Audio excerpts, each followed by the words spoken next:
The stealth genre. A somewhat forgotten genre as of late in the gaming industry, but one in which millions of gaming fans around the world have a great fondness for, and among that genre exists several subgenres spawned over the decades, one of which being the third-person stealth action shooter. In this video, I'm going to be discussing in detail one of the 4 franchises most responsible for bringing that genre into the mainstream and popularizing it to the extent we know it as today. As fans, there are 4 franchises we automatically think of when the words third-person stealth action shooter are mentioned. And with those franchises comes 4 particular names of 4 very particular characters who have become flag holders and icons since these franchises began. Those 4 names are Solid Snake from the most popular title in this genre, the Metal Gear franchise, Sam Fisher from the highly acclaimed and uber-successful Splinter Cell franchise, Agent 47 from the multi-million selling title and only ongoing franchise as of the making of this video, the Hitman franchise, and the final, most forgotten of the 4, the one we'll be discussing today, Gabriel Logan from the popular Siphon Filter franchise. One of the most successful PlayStation 1 titles ever made brings with it a total of 6 games in the main storyline and a side spin-off type game that was meant for only online play, Siphon Filter Combat Ops. The original trilogy released for the PS1 in 1999, 2000, and 2001 respectively for each subsequent game. In 2004, the PS2 saw the release of the 4th title, Siphon Filter The Omega Stray, a direct sequel to the first trilogy, and finally in 2006 and 2007, the PSP saw the release of the most recent titles in the franchise, Siphon Filter Dark Mirror and Siphon Filter Logan's Shadow respectively. In this video, I'm going to be giving my detailed thoughts of each title and I will be ranking them from worst to best along the way. My rating scale: Eureka Amazing, Sick as AF, Super Great, Not Super Great, Almost Trash, Total Trash. I have notes to follow for this ranking, but for the most part I want it to be as real and genuine as it possibly can make it. So besides the notes, I'll be doing this ranking mostly unscripted to give the full effect of how each game made me feel. I'll try to be as objective about each game as I can, whilst also giving my opinion and letting my opinion dictate where each game places on the list in the end. So let's rank the Siphon Filter franchise, starting with the worst title in the series, and really the only game of the 6 I would consider kind of bad, for lack of a better word. So we're going to start this ranking off with obviously the bottom of the list, which is Siphon Filter 3. Now, this game is not a bad game by any stretch of the imagination. This game is actually a really good game. But in terms of Siphon Filter and the quality that this franchise presents the players, Siphon Filter 3 is a bad Siphon Filter game. Now, there are problems with the game that kind of started with development in the beginning. Like the game had development issues from the start because, you know, first off, they were going to plan to release it on PS2, and then the studio said, let's make it a PS1 game as a last hurrah to the PS1, you know, which is already kind of sign number 1 that this is kind of going to be a bit different than they expected, the original developers. It's not a good Siphon Filter game. It's just not. It's a letdown. The cutscenes, man, the cutscenes. Not necessarily the in-game cutscenes, but the pre-mission and post-mission cutscenes are all the FMV sequences are all boring ass shit. They're terrible. They're set in a boring, lame courtroom setting with just dark and 2 people talking to each other. Nothing but exposition, and it's exposition that we don't need to know about. I mean, learning about the character's past is interesting, but we had mission briefings in every game before this one. You could have just explained their past in some, mission briefings, and then given us some fresh new missions that actually mean something in this game. Instead, they opted to go with the past missions route, which is not necessarily the best idea for this type of game. Siphon Filter 3 is a letdown in terms of voice acting as well. The voice actors in this game seem to not really give a shit as much as they did in the previous 2. Gabe, Shihao's men have control of the hotel. They were already inside. What? How could they? The difficulty is all over the place. You got some missions that are just piss easy, and then you got other missions that are, absolutely insane, like Convoy, for example, Mission 11. There's a section of that mission which is just a nightmare for most players. That's the one that most people cite as being the biggest pain in the ass in this game. There's problems all over the place. The continuity is there, but it's up and down constantly. It brings you into one scenario with one character where you're playing as Gabe, and then the next scenario you're playing as Leon, and the part where you were playing as Gabe is set in the present, and the part where you're playing as Leon is set in the past, and it flip-flops between those two missions. For example, Mission 7 is a present mission with Gabe, and Mission 8 is a past mission with Leon, and Mission 9 and 10 are back to being present missions with Gabe. The tone is all over the place. It brings you out of the feel of the game and the atmosphere. It draws you out of the atmosphere. And to me, the most important thing in a game, like especially one such as Siphon Filter, is the atmosphere and the tone and what the feeling the player has while playing the game is.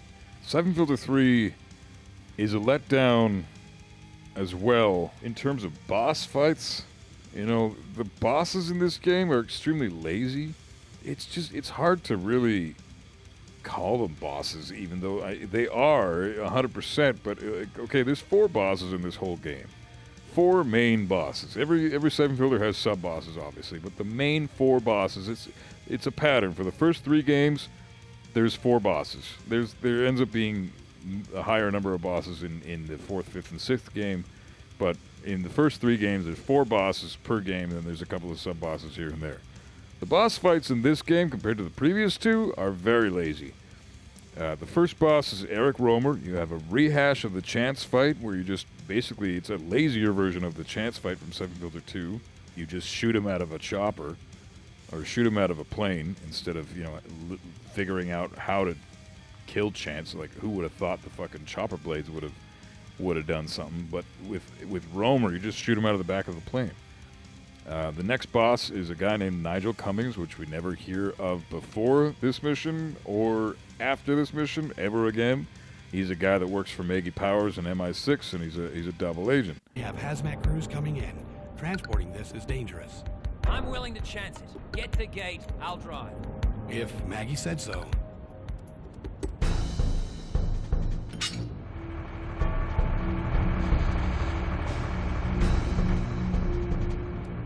Gabe, do you have the final truck contained? I think I know who the IRA contact is. You end up killing him at the end of the mission. It's very easy to do so. If you have the Spider or the MIL-15, it's basically a couple of shots with the Spider or one shot with the MIL-15 and he's dead. Both those guns are very easy to come by in the mission where you fight him. It's a joke. There's really nothing to it. There's no brain power required. You just kind of run up and shoot him. It's a lazy boss fight. The third boss is a tank. I guess this is the most interesting and innovative boss fight in the game. This is interesting how we get to use C4 as a weapon for a change. That has never been done before in the Siphon Filter franchise, and it really was never done since this game, to be honest, I don't think. I'm almost 100% sure about that. C4 was never used as a weapon ever again after Siphon Filter 3. And that's interesting. You really have to take that into consideration. It's pretty interesting that way. The tank just kind of sits there, and as long as you avoid its gun, its cannon, you plant the C4 and away you go. You go behind some cover, you blow it up, and that's it. Of course, you got to kill the sentries around him, but other than that, it's really not too bad. And then the final boss is Mara Aramov in the game in Mission 19 at the end of the subway, at the end of the train that you're riding in the subway, which she's not really even a boss. The only way she fights you is by killing the hostage if you get too close, or if you take too long. You know, it's not much of a boss fight either, and she's behind bulletproof glass, so you kind of have to figure out how to beat her. But I mean, the game it kind of holds your hand through this fight as well, because The AU-300 we've used several times in the game prior to this mission. This is the final mission, obviously, so we're familiar with what the AU-300 does. We find a box of it fairly close to Mara Aramov, so you would think, okay, I'm going to use this to kill her. Obviously, it's not going to go through bulletproof glass, so what can it do? Oh, it can go through walls. All right, let me jump on the top of the train and look down and shoot her in the head. And that works. It's a very simple, easy way to kill her. There's another way to kill her, where if you're playing on normal difficulty, you can move far enough back to where you don't even see her on the screen, and you can aim your, whatever gun you want, really. Aim your gun at her. As soon as you see the words headshot come up in her general direction, once you see the word headshot come up, it's kind of like a glitch. The bulletproof glass disappears, you shoot, and she's dead. That's a boss fight? Like, come on. It's a pretty lazy boss fight. So, and bosses are a pretty big thing, especially for games like Siphon Filter, Metal Gear, they're a pretty big deal. They've always been a big deal. So it's too bad that they kind of just, this is kind of the beginning of the end for boss fights. They didn't really come back in full force until, I don't even know, I would say maybe Dark Mirror. But, I mean, there was a couple cool ones in the Omega strain, but for the most part, they were pretty much lazy, until Dark Mirror again from this game. So that's a shame.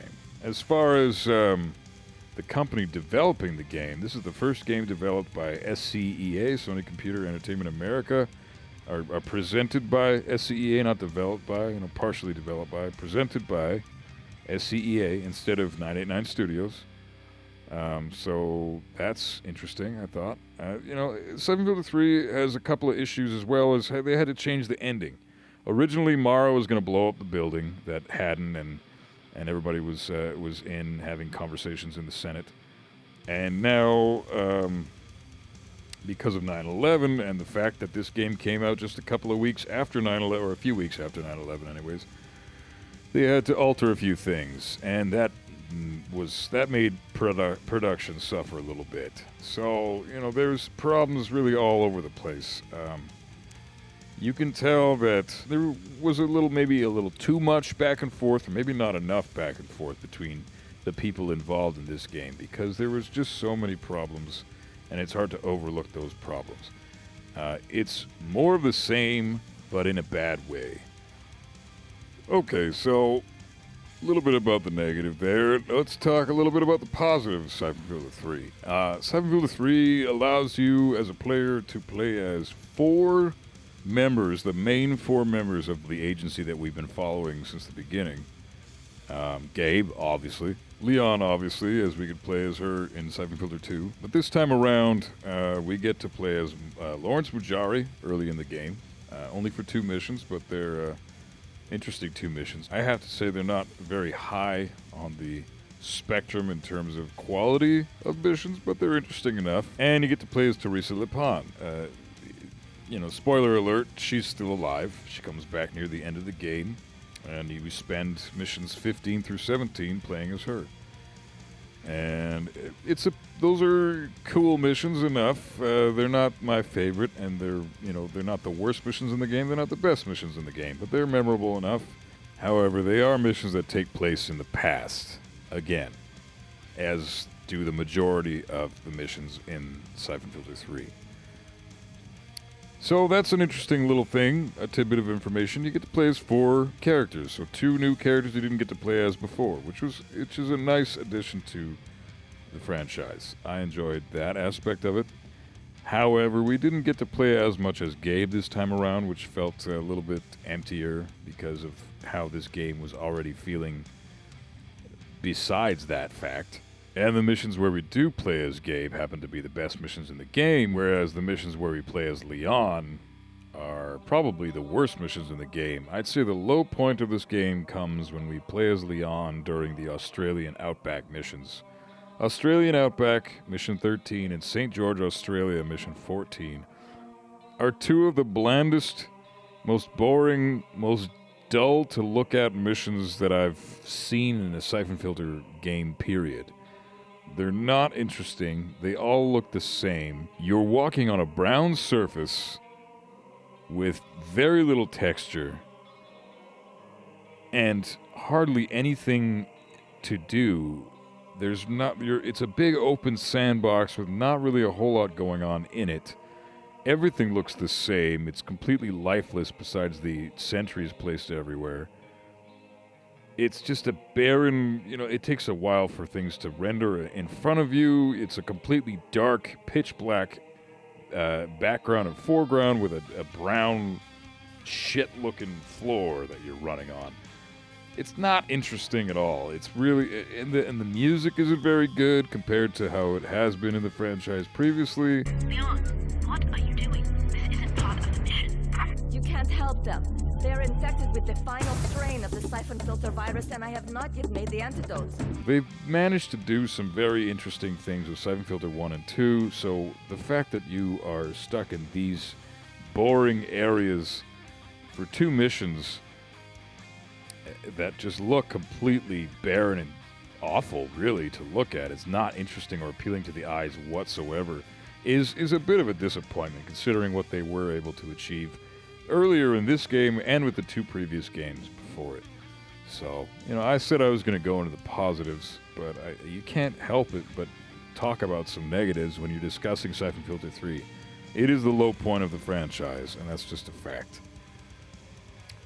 There are many things I could say about this game that are positive, like, at least they didn't change the controls. The controls are basically the same as Siphon Filter 1 and 2, almost pretty much identical.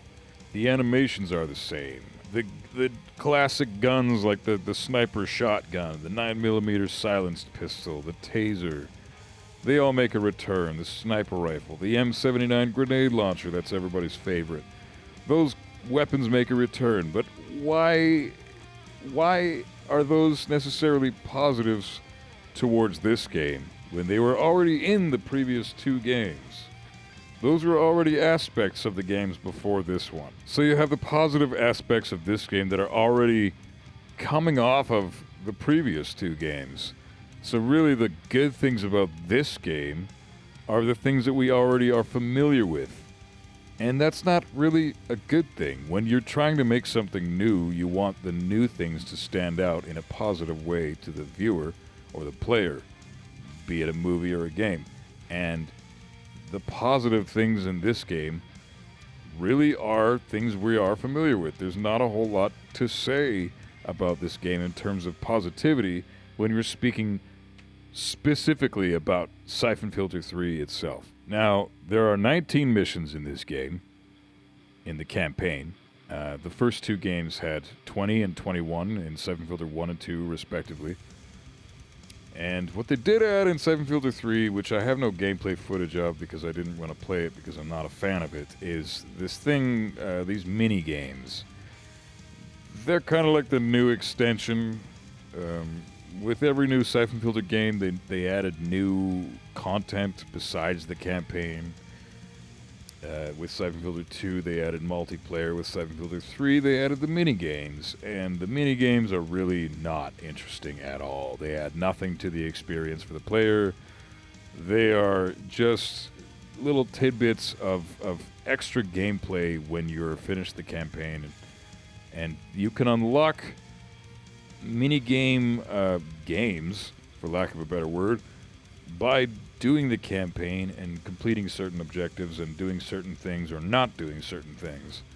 Kind of like how you could unlock the multiplayer maps and characters in Siphon Filter 2.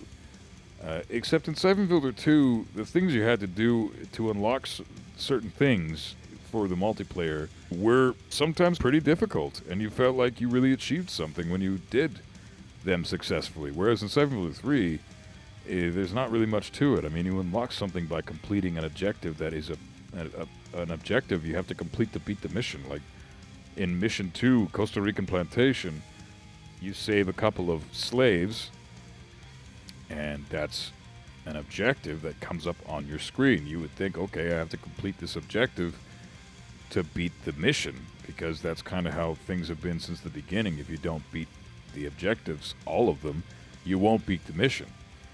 The mission will not let you continue or finish it, period. So you think, okay, this is my next objective. I have to save these slaves. And when you do so, which is very easy, mind you, you unlock something for either the mini games or the multiplayer mode. I'm not sure what it is, because I honestly I didn't do enough of that research, or my memory isn't serving me right now before I started making this video. So it's just kind of like so you're just unlocking things by just playing the game. You're not actually trying to go out of your way to unlock these things. They're just kind of unlocking as the game goes on. There are a couple of things that you have to do later in later missions, like Mission 3. If you don't kill the co-pilot, then you unlock something. In Mission 7, if you don't kill the engineer, then you unlock something. It's ridiculous. I mean, basically, if you just don't do stuff, or just play the game normally, you're going to unlock all the stuff you need to unlock. It's not very interesting. In Mission 9, you unlock something by beating it in a certain time limit. And the time limit is obscure. There isn't really I have no idea what the time limit is, because I've never not unlocked it. You really need to be moving in slow motion if you're not unlocking whatever it is you unlocked in Mission 9 by playing the mission. You just play it normally as you would and go through the motions, and it's a pretty linear level, so it's not like you're going to get lost or anything. You just play it and beat it, and once you do, Gabe will say, got it. It's like, okay, I don't know what I did there, but apparently I did something right and I unlocked something. Yeah, you beat the mission in under a certain time limit. That is a very, very lenient time limit. So, I don't know. They just could have put a little more effort into the unlockables. And it's really just a disappointing game. I mean, considering this is one of the classic games from the original trilogy of this franchise, it's a damn shame, because it fits in the same category as the first two Siphon Filters, but it's completely on its own. It's the black sheep of the franchise, despite it being one of the original games. It really is. It's a damn shame. Siphon Filter 1 and 2 are all-time classics, and I feel like everybody includes this in the original trilogy on the PlayStation as one of the best games on the PlayStation in history. And you know what? In terms of games, period, I have to agree. Siphon Filter 3 is a great game, and I recommend it to anybody who wants to complete the franchise, for sure. But as far as Siphon Filter goes, I can't give this game my shining stamp of approval. I think the developers did the best they could with what they had. I have to be real and give it my stamp of disapproval, because it really is a disappointment in terms of the Siphon Filter franchise. As far as my rating system goes, I have to give it almost trash. Now, it's the only game of its kind. The rest of the games on this list, I have to say this beforehand, this is the only game I'm not a fan of in this franchise. The rest of the games, all 5 of the rest of the games, are fantastic, and I have nothing but love for them, and I really enjoy them through and through, and I always have since I first played them. That being said, this is the worst in this franchise. Hopefully it is never dethroned, because Siphon Filter has nothing but positivity to offer afterwards. So, here we go. Let's move on to number 5 on my list of the 6 Siphon Filter games.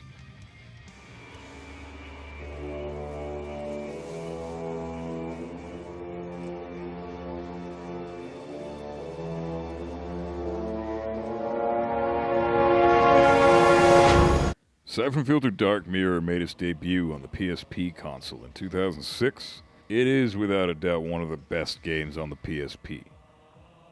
No question about it. The game took a drastic turn in terms of gameplay elements.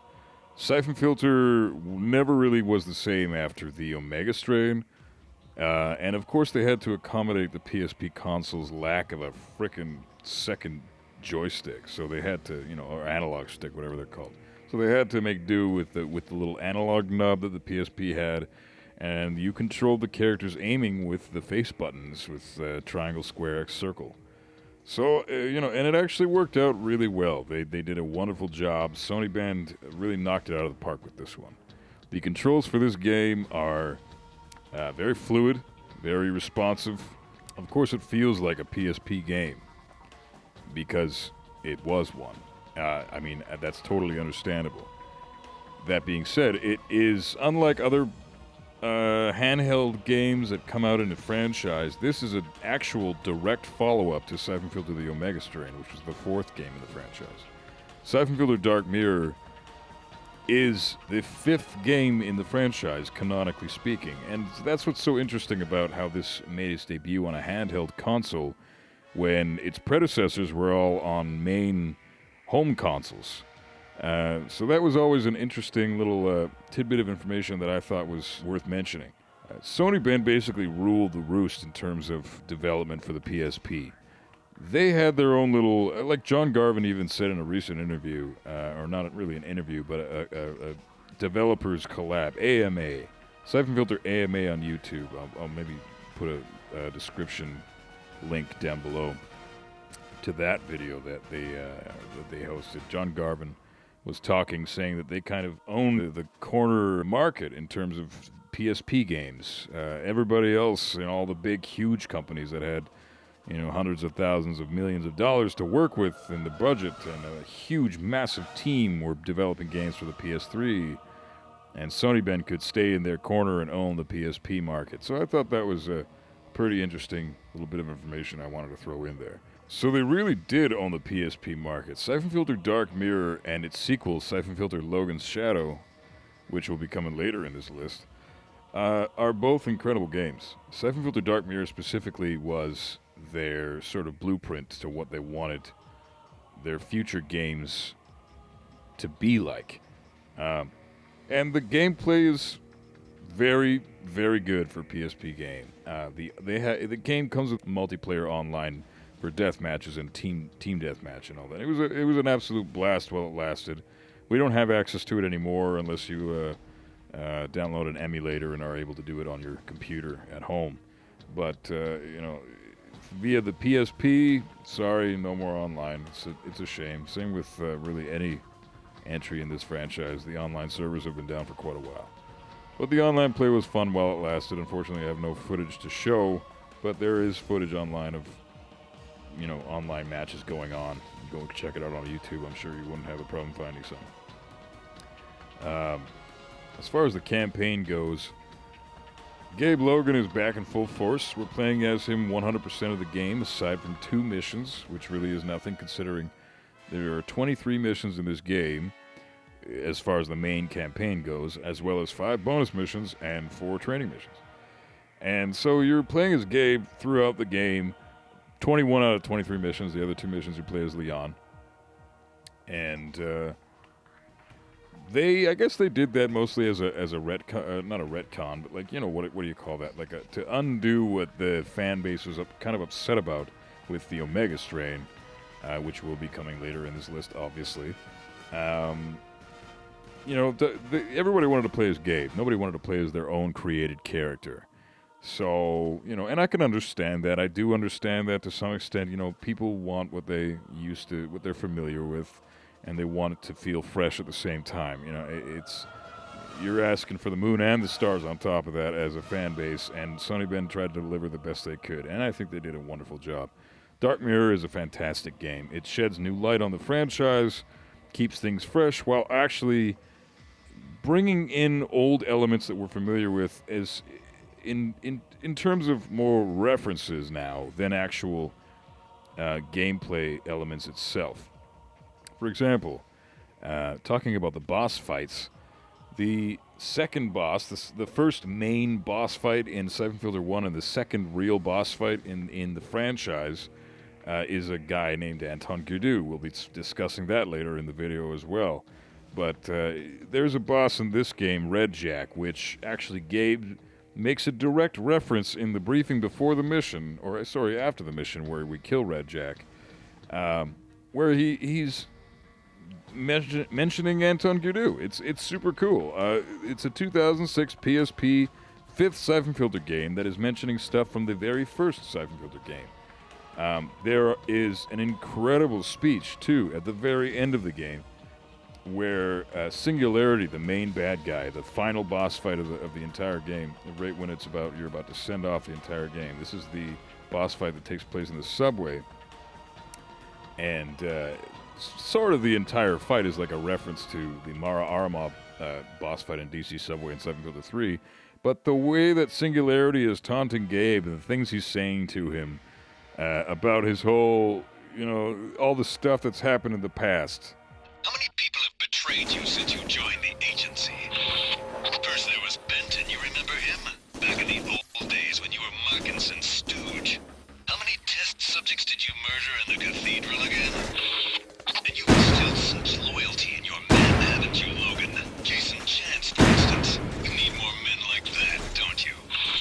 How'd you feel when you found out you'd been Benson Hadden's bitch during the entire Siphon Filter fiasco? And lovely Miss Mara Aramov. How did it feel to have your ass repeatedly kicked by a woman? And I saw that you've kept Gary Stoneman on the payroll when he should be napping at a retirement center. There's good judgment for you. Ah, and then there's the whole Nicolescu business. How did it feel to place the entire agency and all of your team at risk while you chased your obsession? It's just amazing, it's such a great moment in Siphon Filter history to just remember where we came from. And I love that about Siphon Filter. And Dark Mirror really nails it. It's so nice when newer games reference the old games and be like, this is the story so far, and here we are now. And Dark Mirror just knocks it out of the park in terms of story, like for everything that's happened so far. It references all 4 previous games, and all throughout the game, and it's a fantastic follow-up. It does have its problems. There are a few times in the game where it kind of loses me a little bit. I lose a little bit of interest. They're mostly in the way of missions and the mission structures and the mission designs and the atmosphere and everything. Basically, the beginning of the game is excellent, and then you get to the middle of the game and things start kind of dying down again, and then finally towards the end of the game things get back to excellent. So those middle missions, mostly the ones where you're helping out Hargrove and Yemen, and the missions in the episode where you're helping out Private Jensen, that's basically the low point for the game for me anyways. I know those aren't everybody's least favorites, this is just my opinion of this game. That specific section of the game could be totally cut out in terms of gameplay, and this game would be much higher on my list. Dark Mirror just kind of loses me a little bit. One other little disappointing thing that I found with this game, which I completely understand because it's a PSP game and they had to work with the limited technology they were given to work with for this console. But it's kind of disappointing because in the Omega Strain, you unlock all these amazing weapons, and you can, there's so many different things to do in that game. And in Dark Mirror, you unlock certain ratings, and you get to use whatever weapons you want, bring them along with you in mission mode, not story mode, only mission mode, where you're going along and you get to bring the weapons with you like you could in the Omega Strain. And that's a great mechanic, but there are hardly any weapons to choose from. And basically you're going to be sticking with, once you unlock the jackhammer, you're going to be sticking with that thing the whole time. And the flare gun for the pistols is a completely broken gun because that thing is, it's basically a one-shot kill no matter what. So, yeah, that's the other problem I have with the game, is it's too easy. Again, they were working with limited technology. But you compare the games before this one to this one, and honestly to Logan's Shadow as well, at least until the final boss fight of that game, which we'll discuss later. But you compare this game with the incredible difficulty of the previous 4 games, specifically the Omega Strain and Siphon Filter 3, those games were on a whole other level and really challenged the player in terms of where do I go in this mission? How do I find everything? How do I complete all these objectives? My firepower is nothing compared to the enemy's firepower. I'm really struggling here, and I love it. And it's a blast. Whereas in Dark Mirror, you feel like you're invincible. You're just completely on a whole other level compared to the AI. They have almost nothing to work with. And like I said, it's the limited technology of the PSP. They had to do with it what they could. But even when they ported it onto the PS2, it feels like it's just so. They could have done more with the difficulty. They could have amped things up a little better, given Gabe a little extra, firepower where needed, but also ramped it up for the AI. Target lock is still in this game as long as you're playing the PSP version, which is really the only version you should play.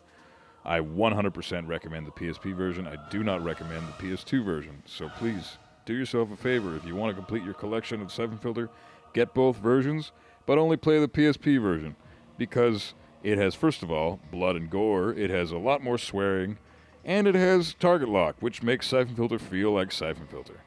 It's been around since day one. Every game nowadays has aim assist, so whatever. Just enjoy the game. And enjoy the fact that it feels like Siphon Filter. So it does feel like Siphon Filter, despite it being a completely different control scheme from the previous 4 games, which pretty much had identical controls through and through. A couple of alterations from game to game here and there, but not really anything crazy noticeable.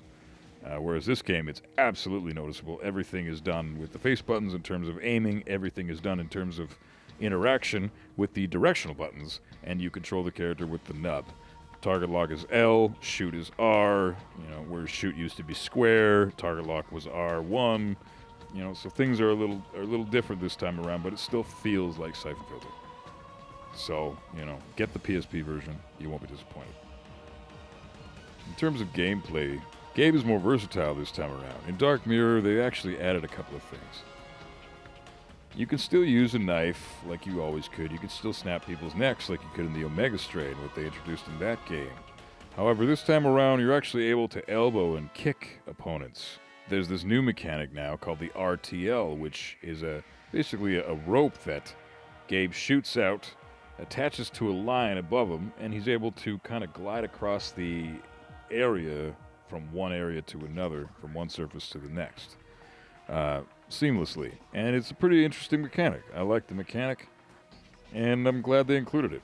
I hope they bring it back for future titles. If they ever make another future title, we'll see what happens. But definitely the new Melee editions are welcome to the franchise, and it's nice to see Gabe kicking a little more ass this time around. Going back to the difficulty conversation we were just having, or I was just having with myself, let's talk boss fights. So boss fights are always fun to talk about. Everybody loves them.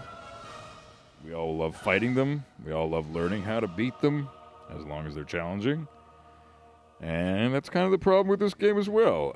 Again, I love this game. However, the boss fights are extremely weak. There are 5 main bosses in Siphon Filter Dark Mirror, as well as a bunch of sub-bosses, but I'm only going to be talking about the very specific, obvious boss fights in each game. So, in Dark Mirror, boss number 1, we have Red Jack. Red Jack appears on the second mission of the game, and honestly, he's basically a poor man's Anton Gurdu from Siphon Filter 1. In Siphon Filter 1, Gurdu was an interesting challenge because you really had to figure out how to beat the guy. In this game, Red Jack is basically killed with one shot. No matter what difficulty you're playing, you shoot him in the tank in his back to blow up his flamethrower fuel canister, and he's done.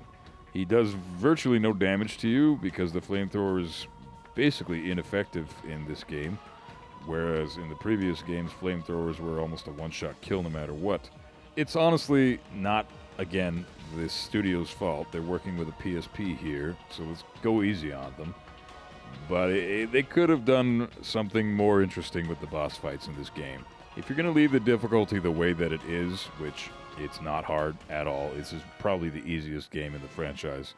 In fact, yes, 100% Dark Mirror is the easiest game in the franchise to beat, which kind of, lowers it on the spectrum a little more for me as well, because I like my Siphon Filter games extremely difficult. And Red Jack is the easiest boss in the game. Considering he's the first boss, that's understandable, but there's nothing to him. You shoot him once in the tank, and he's done. So, it's a little disappointing in that sense. The next boss fight we have is Black King. Black King appears in Mission 9, the end of Episode 2, Freeman's Answer, and he appears at the end of the mission. He's kind of interesting. You're basically taking him on with Leon distracting him and you disarming some bombs that he's planted before just going ham on him. It's a interesting boss fight. They tried to put a little more effort into this one. It's definitely a lot harder than Red Jack, and it's a lot more enjoyable for that reason as well. So, good points for Black King on this one. I enjoyed the boss fight, the way that you end up just basically slaughtering him. If you've got, for example, a shotgun or something, you just knock him down with a shotgun and there's nothing you can do. It's just you versus him, and Leon can distract him and knock him down. You can just kill him and shoot him anytime you want after you disarm his bombs. There's really nothing to this boss fight, but at least it's something more interesting than what we had to deal with Red Jack. The third boss in the game. This boss appears as Zivmovich in a tank. Of course, there's another tank. Tanks are a theme in the Siphon Filter franchise. Actually, from Siphon Filter 3 to Dark Mirror, fun fact, each game has one boss fight that happens to be a tank. It occurs on Mission 15, the end of Episode 4, and it's actually, I'd say probably the most interesting boss fight in the entire game. Pretty fun, I must say. You have to get a special SMA and then discover its weak points by using your EDSU goggles and shoot the weak points and then refill the ammo on the SMA rocket launcher and then shoot the weak points again until it blows up and you're done. Interesting, innovative boss fight. There's, and it's actually can be fairly challenging if you're caught out in the open for too long. The turret can kill you with one hit with a headshot, or you get blown up by its cannon. So it's a pretty decent addition to the game. And in terms of difficulty, this one, I'd say, is even harder than the tank boss fight from Siphon Filter 3. So kudos to Sony Ben for putting that in the game. But it also makes you kind of question, why couldn't they have done that with every boss fight? Every boss fight should be like this one. Challenging, innovative, you need to use your brain a little bit. It's too bad they didn't do this more often with this game, but it is what it is. At least we got this one. Next boss fight appears in the form of Touchstone. Touchstone is basically the second in command of the main bad guy that appears in this game, who actually doesn't appear in this game until very late in the game. Touchstone is a pretty cool character. He's actually voiced by the same person who does Kratos in the God of War games, so very interesting in that aspect. But he's, again, a very, very easy boss fight. He steals your MB-150 rifle, knocks you down and takes it in the cutscene right before the boss fight happens, and as long as you avoid the darts, there's not really much to this boss fight. You could actually just run up to him, if you've got, shotguns or whatever, again, something explosive to knock him down over and over and over again. He's pretty helpless and there's not a whole lot he can do. He can take you out. He's got a higher ground than you. He's a little bit hard to shoot sometimes, but so there's a bit of a challenge here, but the challenge mostly lies in the lack of a fluid control scheme, more so than actual difficulty in the game itself.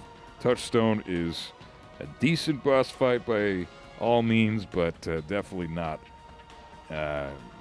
something that you're going to be pulling your hair out over anytime soon. And finally, we got the final boss fight, Singularity. Oh.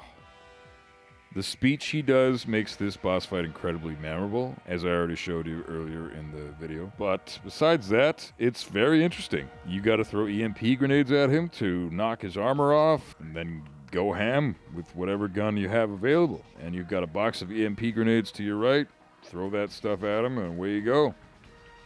It does sound easier than it actually is, because he's got a whole bunch of terrorists coming at you. The red section guys are always coming at you every step of the way, and then they're crossing the railroad tracks and coming over in your direction, and they've got quite a good amount of firepower. So they're actually a little bit of a threat this time around. And Singularity himself is extremely dangerous because his suit is, first of all, bulletproof 100% until you disable the armor by throwing EMPs at it. And he's not a bad shot himself. So definitely, I'd say the hardest boss in the game, 100%. Singularity is probably the hardest thing in the whole game, 100%. There isn't much to this game otherwise, but you know, it's nice that they sent you off with some pretty memorable dialogue and a very memorable fight to end a very memorable game.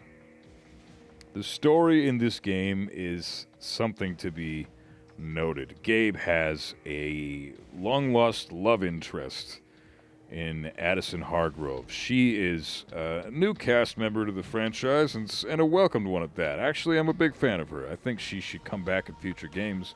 I really enjoyed while she was on screen, and I think she was voiced act very beautifully. I'm sorry I don't have the voice on hand of the actress who did voice her, but she did an incredible job and was very convincing, and I really just enjoyed the character in general. She was well written, she was well acted, and she did the game a good service. It's not often that new characters come into the fray after a franchise has been around for almost a decade, and they're welcomed with open arms, but Addison is truly welcomed.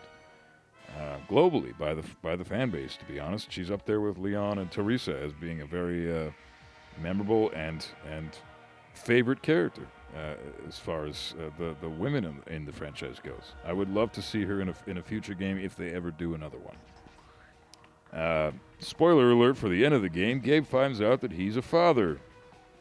Addison's kid, Blake Hargrove, is actually his kid. I wanted to tell you something. You've got to be the bravest 10-year-old anyone's ever seen.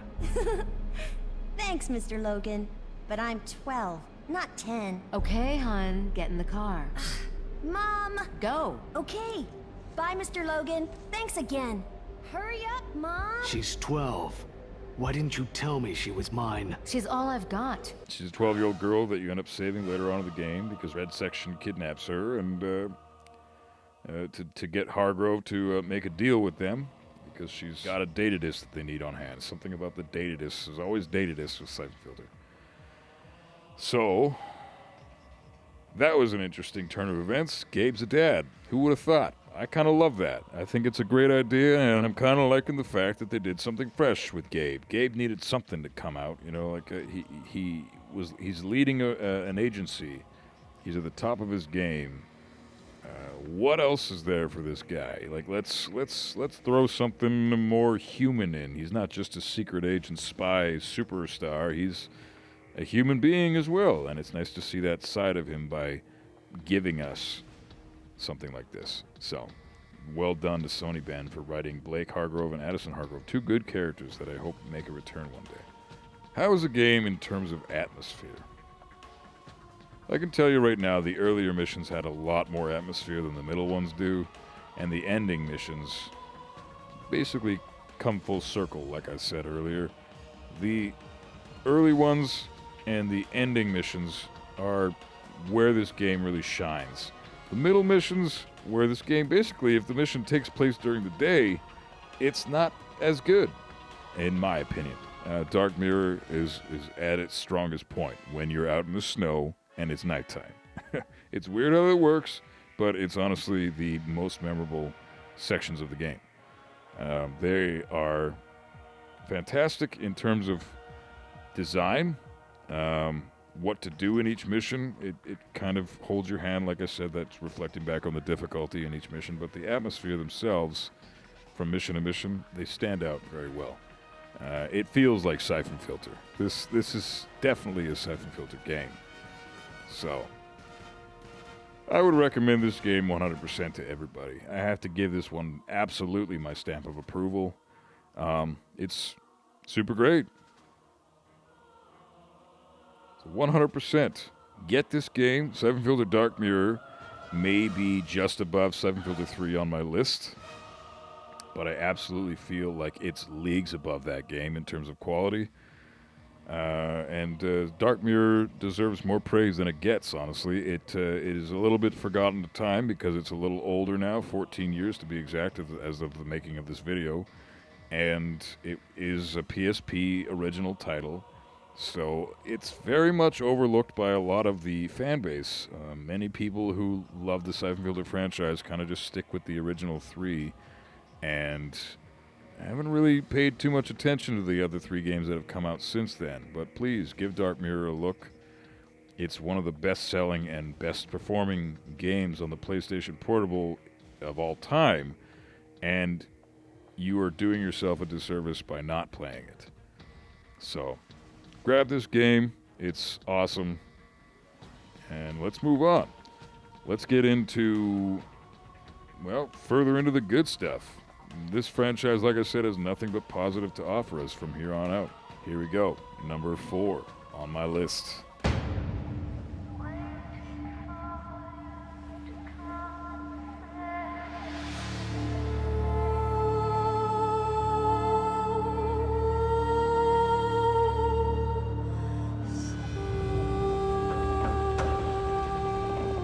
Siphon Filter Logan's Shadow. Now this game gets a little bit of guff, mostly for its ending, which we'll discuss a little bit later. This is a direct follow-up to Dark Mirror. It's the 6th and so far final entry in this franchise that came out in 2007, again debuting on the PSP.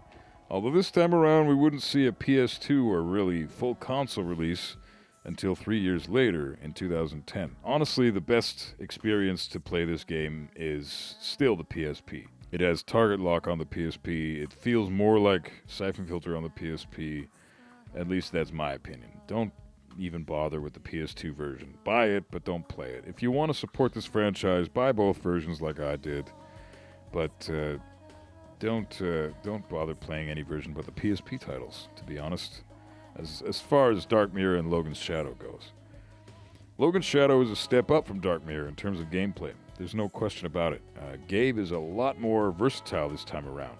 So with Dark Mirror bringing in more melee elements, in this game, Gabe has never been at his best. He's the most versatile and most agile he's ever been, and it's really nice to see the improvements to the mechanics that they were able to do with the PSP console within only a year's time. Gabe can now full-on melee assault enemies from any direction. It's pretty much you grab them, you can use them as a human shield, you can take them out pretty seamlessly while using them as a human shield.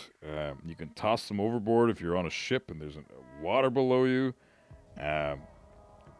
It's pretty cool. This is a very interesting addition to the franchise. I love it.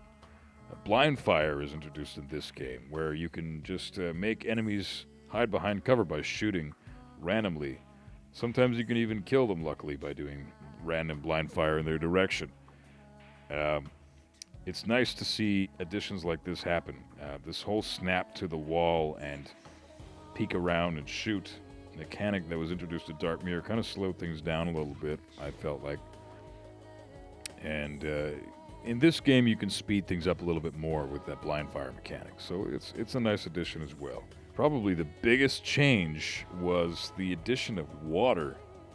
The water mechanic and swimming in general in this game is abundant. They really, really threw this one on thick. Now, this is kind of a mixed situation with a lot of the fan base. The water mechanic went over without a hitch with me. I really loved it. I thought it was an absolutely interesting and innovative addition to the franchise. We never really experienced anything like it before in a Siphon Filter game prior to this one. So having it now in our face so much as it is in this game, really, you can understand why people are kind of torn between whether or not they like it. Now, I love it, and I'm glad that they added it. There are people that despise it and don't like the controls and hate that it's kind of forced down our throats for the majority of the game. There's pretty much a water section in every single episode, barring maybe a couple of episodes. But I don't mind that at all. I think it's a welcomed addition. I also enjoy the weapons you get under the water sections, like the bolt guns or the bolt rifle and everything like that. It's pretty sweet. It's pretty cool. They've added some new characters, again, to this franchise. Dane Bishop is a welcomed character. He's got a bit of a sense of humor. He's a funny aspect to the franchise, which was otherwise known for being quite serious in tone. It's nice to have a little bit of humor thrown in here and there. Dan Bishop provides quite well. Hey, have I ever let you down, buddy? Yes. I mean when it counted. Hang on. There should only be a few divers left. No worries, mate. Just enjoying my break, courtesy of the US taxpayers. So it's nice to have that. It's, again, very different from feel and tone in this game compared to Dark Mirror. Dark Mirror was much more serious and, well, dark. This game is a little bit more light in terms of comedy and how serious the game takes itself. There's more slapstick humor here and there. You know it's the only way. Keep looking for another... Направьте туда подразделение! Get in! We can take them? Logan, what are you...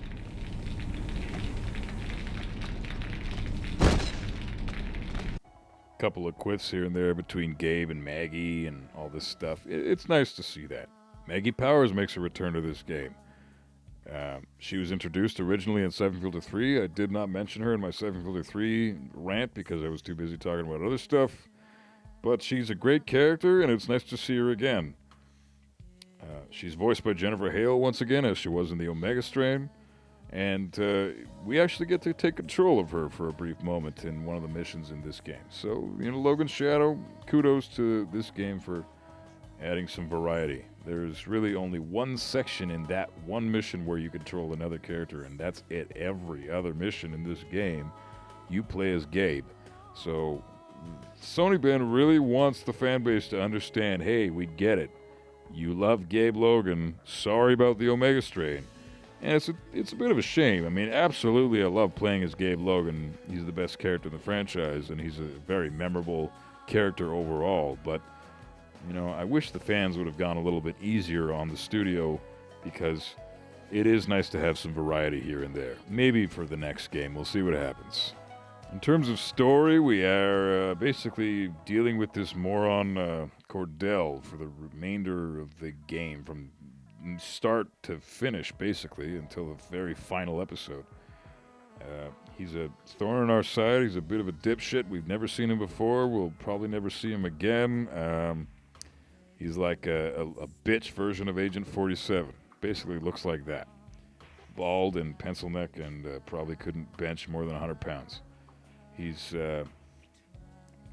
not very welcomed addition to this franchise. Not a big fan of him as an individual or as a character. Not even just because he's an asshole, but because he's just kind of weak as a character in general. There isn't really any development towards him. We're just kind of thrown into the situation where we're under Cordell for some reason, and him and Gabe don't get along. We don't know why that is. We don't know their history.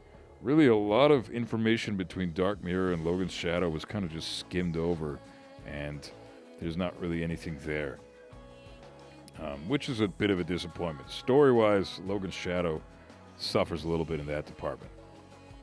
Leon is missing. Everybody thinks she's a double agent.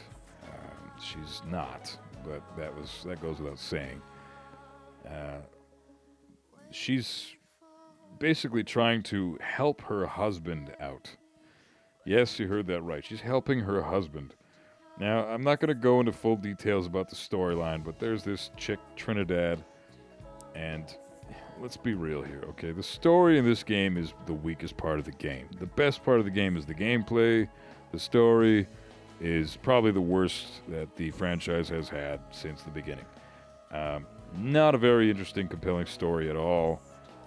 Don't like how it ended up working out in the end as well. The ending is something we will discuss in a second. But for now, let's just continue with this. The double agent idea with Leon is interesting, but obviously we knew she wasn't a double agent from the beginning. But because of her whole disappearance, we don't really see much of Leon until the end of the game. So she's sorely missed here. And that's a disappointment. Leon is a great character and a beloved character by the entire fan base. Everybody loves Leon, and rightfully so. She's always she's always memorable. We get to play as her in past games, and it's nice to see her in games. She's been with us since day one, so why is she missing so much in this game?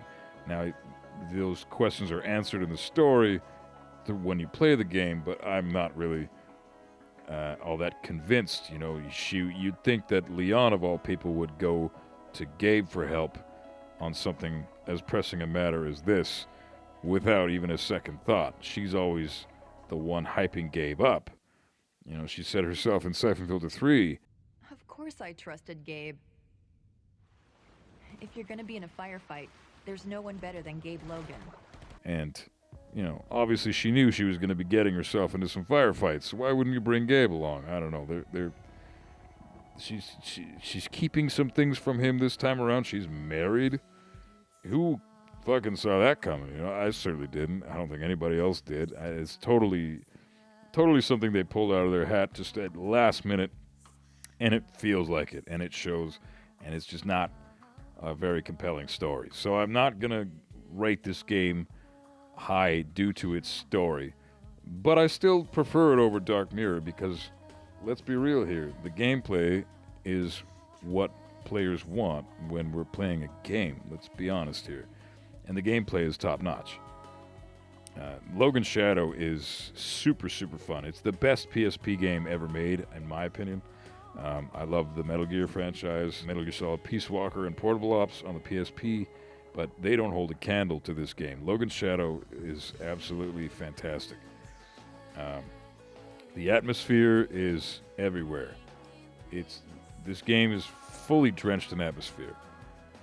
The one thing about the atmosphere I will mention is that the main theme song, the main theme of the franchise, that we hear in pretty much every game, is not present in this title. This is the only game that can say that. Dark Mirror has a version of the main theme. The Omega Strain has a version of the main theme. Obviously, Siphon Filters 1 through 3 have that. This game, nowhere to be heard. It's a completely different soundtrack, and I'm going to be real here. A lot of people like this soundtrack, and I'm not one of those people. I don't prefer it. It's not necessarily something that I think of when I think of Siphon Filter. And the thing about the soundtrack is, because of the ending, which we will discuss now, it kind of depresses me, because I relate the soundtrack with the ending of this game due to the fact that this game is the only game that has the soundtrack it does in the franchise, and it's the only game where we get an ending that really, wow. Talk about cliffhanger endings. People get pissed off when something happens in their favorite show and they have to wait a year to find out what the hell happens next. Well, try being a Siphon Filter fan. Gabriel Logan is shot by the sort of main villain Trinidad in this game. And the post-credits scene, you see him take Trinidad out. She falls over and dies, clearly. Lawrence Mujari is laying on the ground. Presumably dead, if not hella unconscious. Teresa is totally banged up. She's obviously taken a couple of slugs to the chest. And Gabe takes a couple of slugs to the chest. Now, we don't know if he's wearing a flak jacket or not, but he's looking pretty dead. When we see him on the ground, Leon rolls him over and is trying to resuscitate him.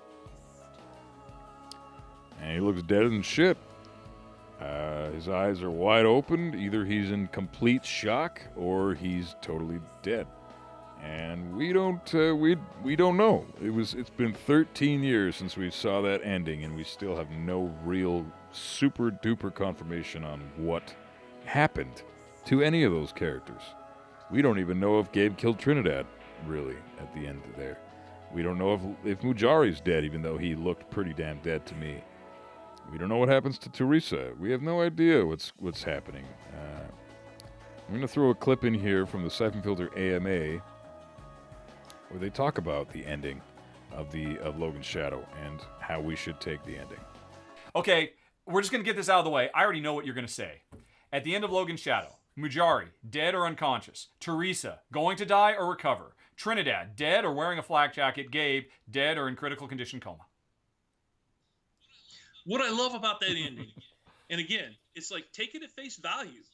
It's like what I've always said through the years when people, look at that ending and they go, oh my God, is Gabe alive or dead or whatever? I'm like, look at the ending. It's like, do you see him die and get buried? No, but you did see Teresa die and get buried, and she came back. It's like I consider it like the Marvel universe. It's like if creators come along behind me and want to do something different with the characters or whatever, reboot it. How many versions of Spider-Man have we seen from how many different directors? That's what I would say. It's like I think that ending is ambiguous for a reason, and it allows players to think what they want. Folks, there's hope.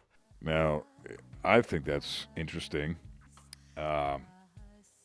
It's nice to finally have some confirmation from the writers and creators of this franchise that we all love.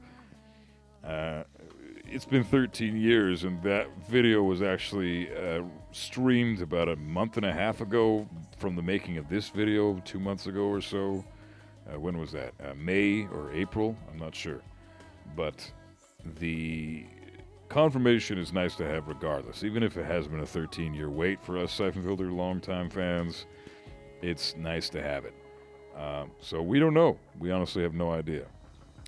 Gabe could be alive. Maybe he's dead. Who knows? Take it at face value, they said, right? So now that is the problem I have with this game. One other problem I have with this game is the playing the game feels amazing. Going through the game is great, and then you get to the ending and you have to deal with that. And it makes playing this game difficult. If you're a big-time Siphon Filter fan, it makes the game difficult to play through. If you're just starting out with the franchise and you want to get into it, you might not have such a big problem with the ending of this game, and then you'll probably enjoy Logan's Shadow even more than I'm letting on right now. But for me personally, and for quite a few other longtime Siphon Filter vets, big-time fans of the franchise that I talk to in my chat when I stream, it's a difficult game to get through because of the ending. Nobody really likes the ending of Logan's Shadow. They really kind of screw the pooch in terms of story in general in this game. It's the weakest in the franchise by far, and hopefully the next game, if they ever make it, ends up being better than this one story-wise. Days Gone's story was pretty cool, so we know they know how to write. Previous Siphon Filter game stories were very cool. We know they know how to write from those too. So anything's possible. The atmosphere is super important. I've always said this. I've said this several times in this video already. It's part of the immersive experience when going through any game. It's the biggest part for me. And Logan's Shadow has a lot more, I'd say, than Dark Mirror as a whole. And that's why it's above Dark Mirror on this list. Now, it is a harder game for me to get through than Dark Mirror, for sure. In fact, when I was originally Let's Playing these games years ago, we're talking almost 7 years ago now, 6-7 years ago, this game took a while for me to get to.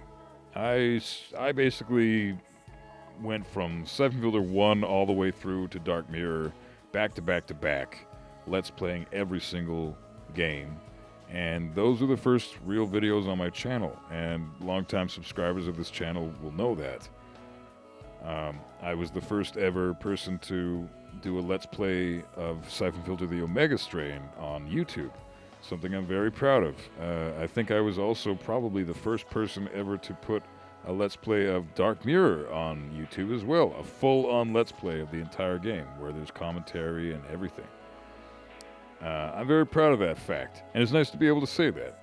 However, Logan's Shadow took me a while to get to. Everybody knows that. People were asking me about Logan's Shadow for actually years because I just could not play it. I just could not do it. I wanted to Let's Play the Siphon Filter franchise so bad.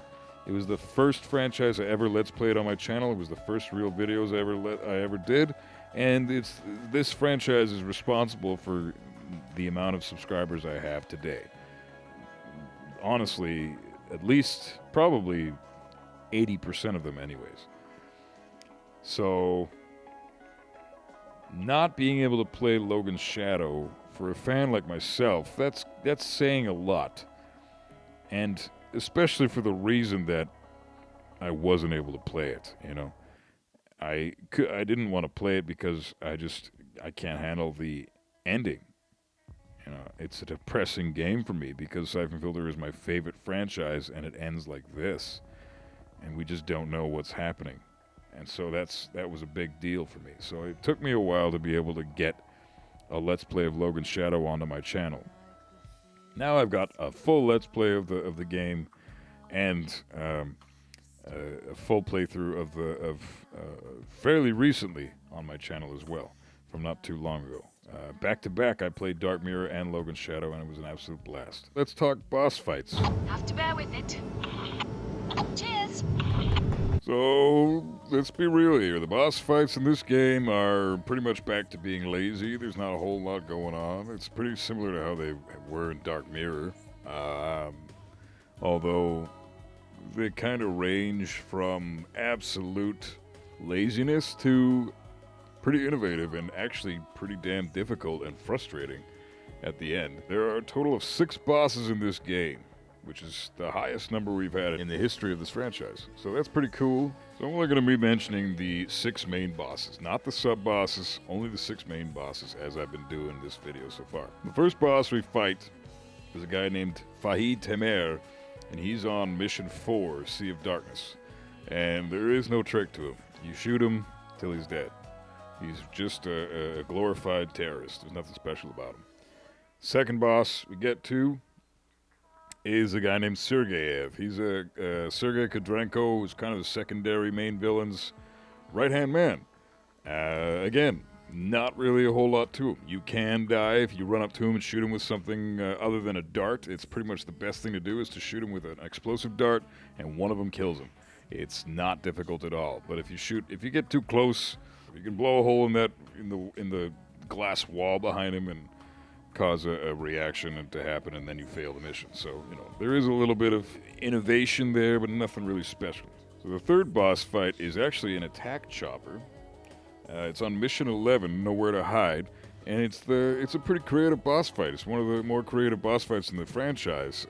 You're pretty much teaming up with Maggie Powers here. She's got a bazooka. She's shooting that thing down with the bazooka. Meanwhile, you can either let her fight the whole thing herself the entire time, or you can contribute some firepower yourself.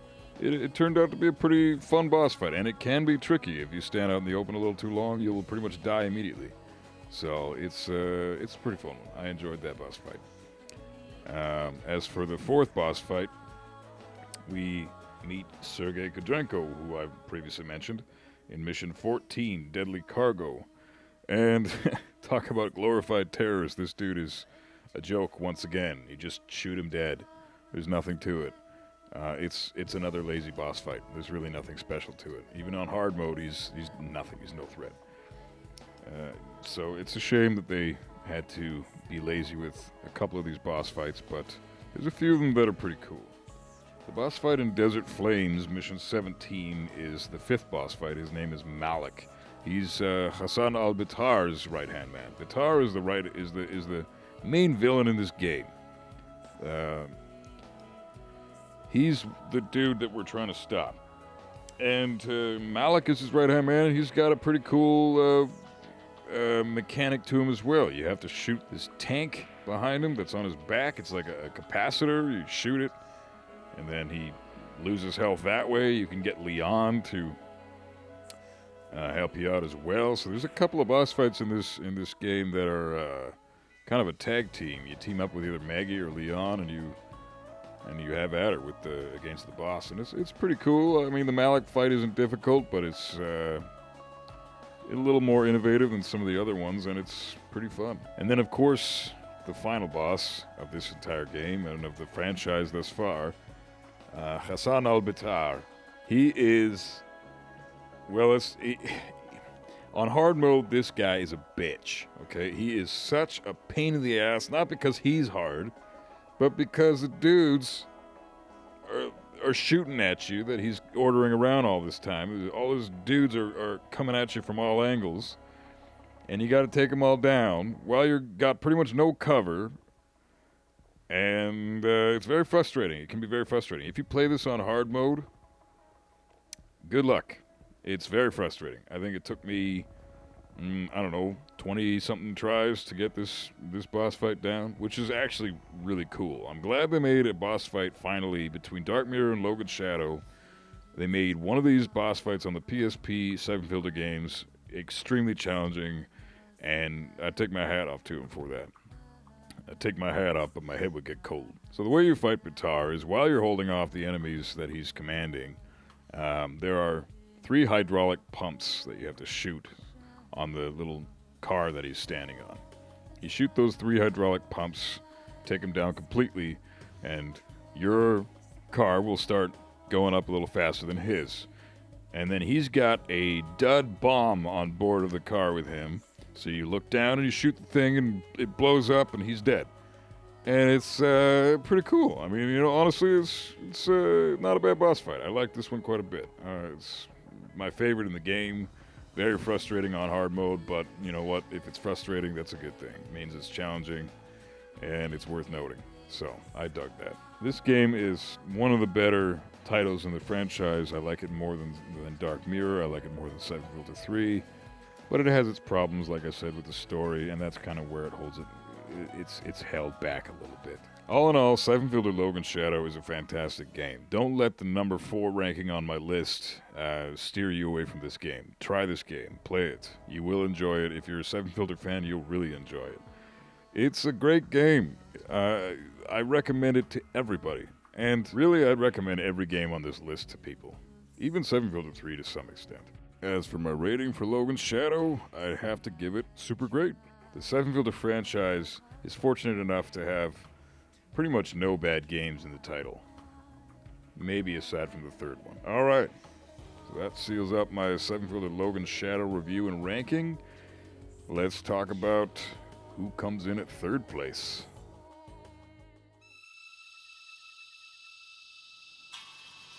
They are coming. Go, torch it. Burn it all. But what about the serum?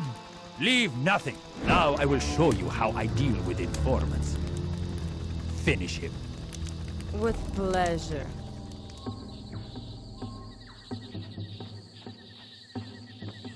These are the coordinates Ellis sent. Over there. Where it all began. Siphon Filter 1. We're really getting into the good stuff now.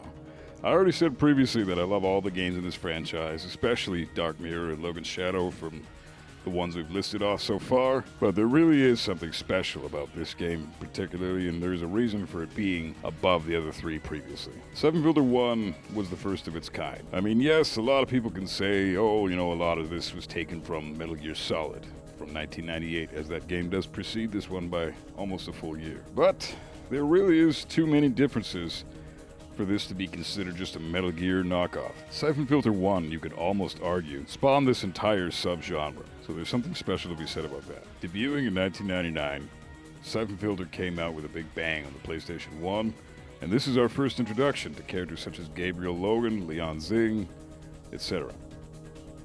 Eric Romer is the big bad this time.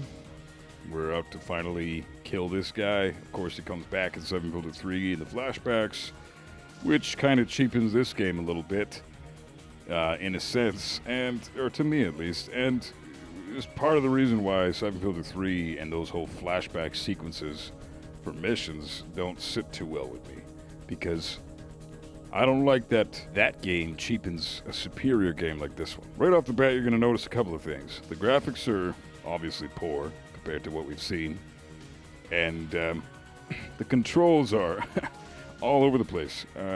Controlling Gabe is the most difficult that it has been in the entire franchise, and rightfully so. This is where it all began.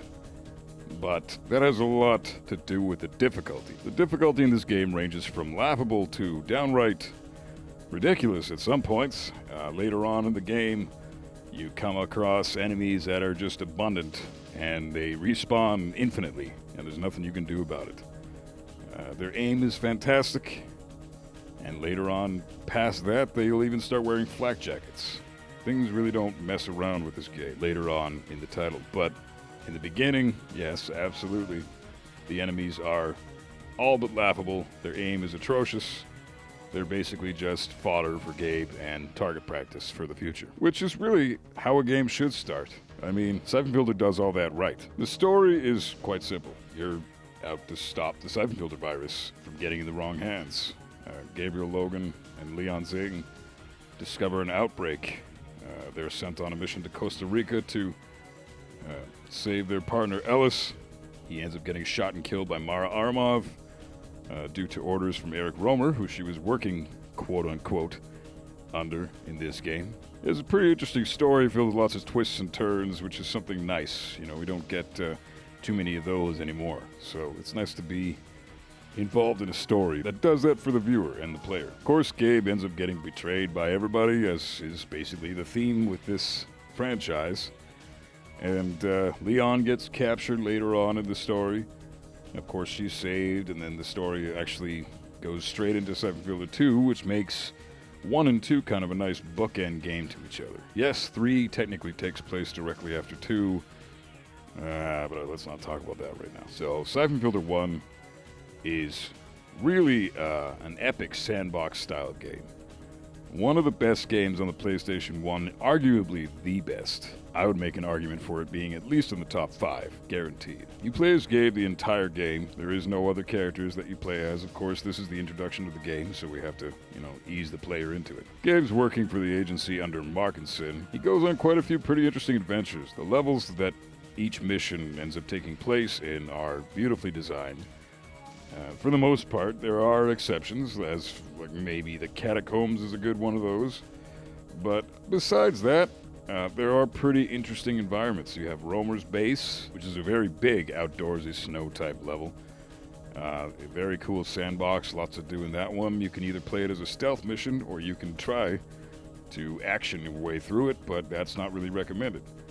So, that's a pretty interesting thing. Siphon Filter introduces stealth with not actually having to... It gives the player an option. You don't have to be stealthy. Not for this particular mission, anyways. There are missions like the Farcom Expo Center mission and the beginning of the Stronghold Catacombs that require maintaining stealth completely in order to pass the mission and the objective, but this particular one gives you the option to do either or. I definitely recommend the stealth route for newer players, especially if you're playing on hard mode. Although why would a new player play on hard mode? But it's a great mission. You go to the Cathedral, Romer's stronghold. This is just a massive, massive church stadium type thing. Romer owns this entire stronghold. This is where his prisoners go. And he has an armory of people working for him here. Scientists, guards, you name it. Very interesting environment. He's practicing on test subjects here, which we have to administer antigens to, which turns out not so positive for them in the end, but that's another story. All in all, the environments in this game are top-notch, and they're very memorable. And that's something that really is lacking in a lot of games these days. Siphon Filter 1 is revolutionary for its time. In 1999, there was nothing like this. Third-person games where we cared about the character, and we cared about the adventure we were going on, and we were worried about people that we weren't even playing as, with Leon Zing getting kidnapped and everything like that. How everything just draws the player in and brings us into this adventure with Gabe Logan. This is where all of that began. And this is where most of our childhood memories live. So, yes, maybe some nostalgia is responsible for this game's placing on this list, but only a little bit. Besides that entire aspect that, yes, may be a factor, you have to take into consideration the quality of this game. This is a fantastic game. Sony Ben was working with very little money, a team of 15 to 20 people, made this game. That's remarkable to me. They had no budget, they had no team, and they were still able to make a game that revolutionized third-person stealth action shooters for the rest of time. For all we know, if there was no Siphon Filter 1, there would not have been a Splinter Cell 1.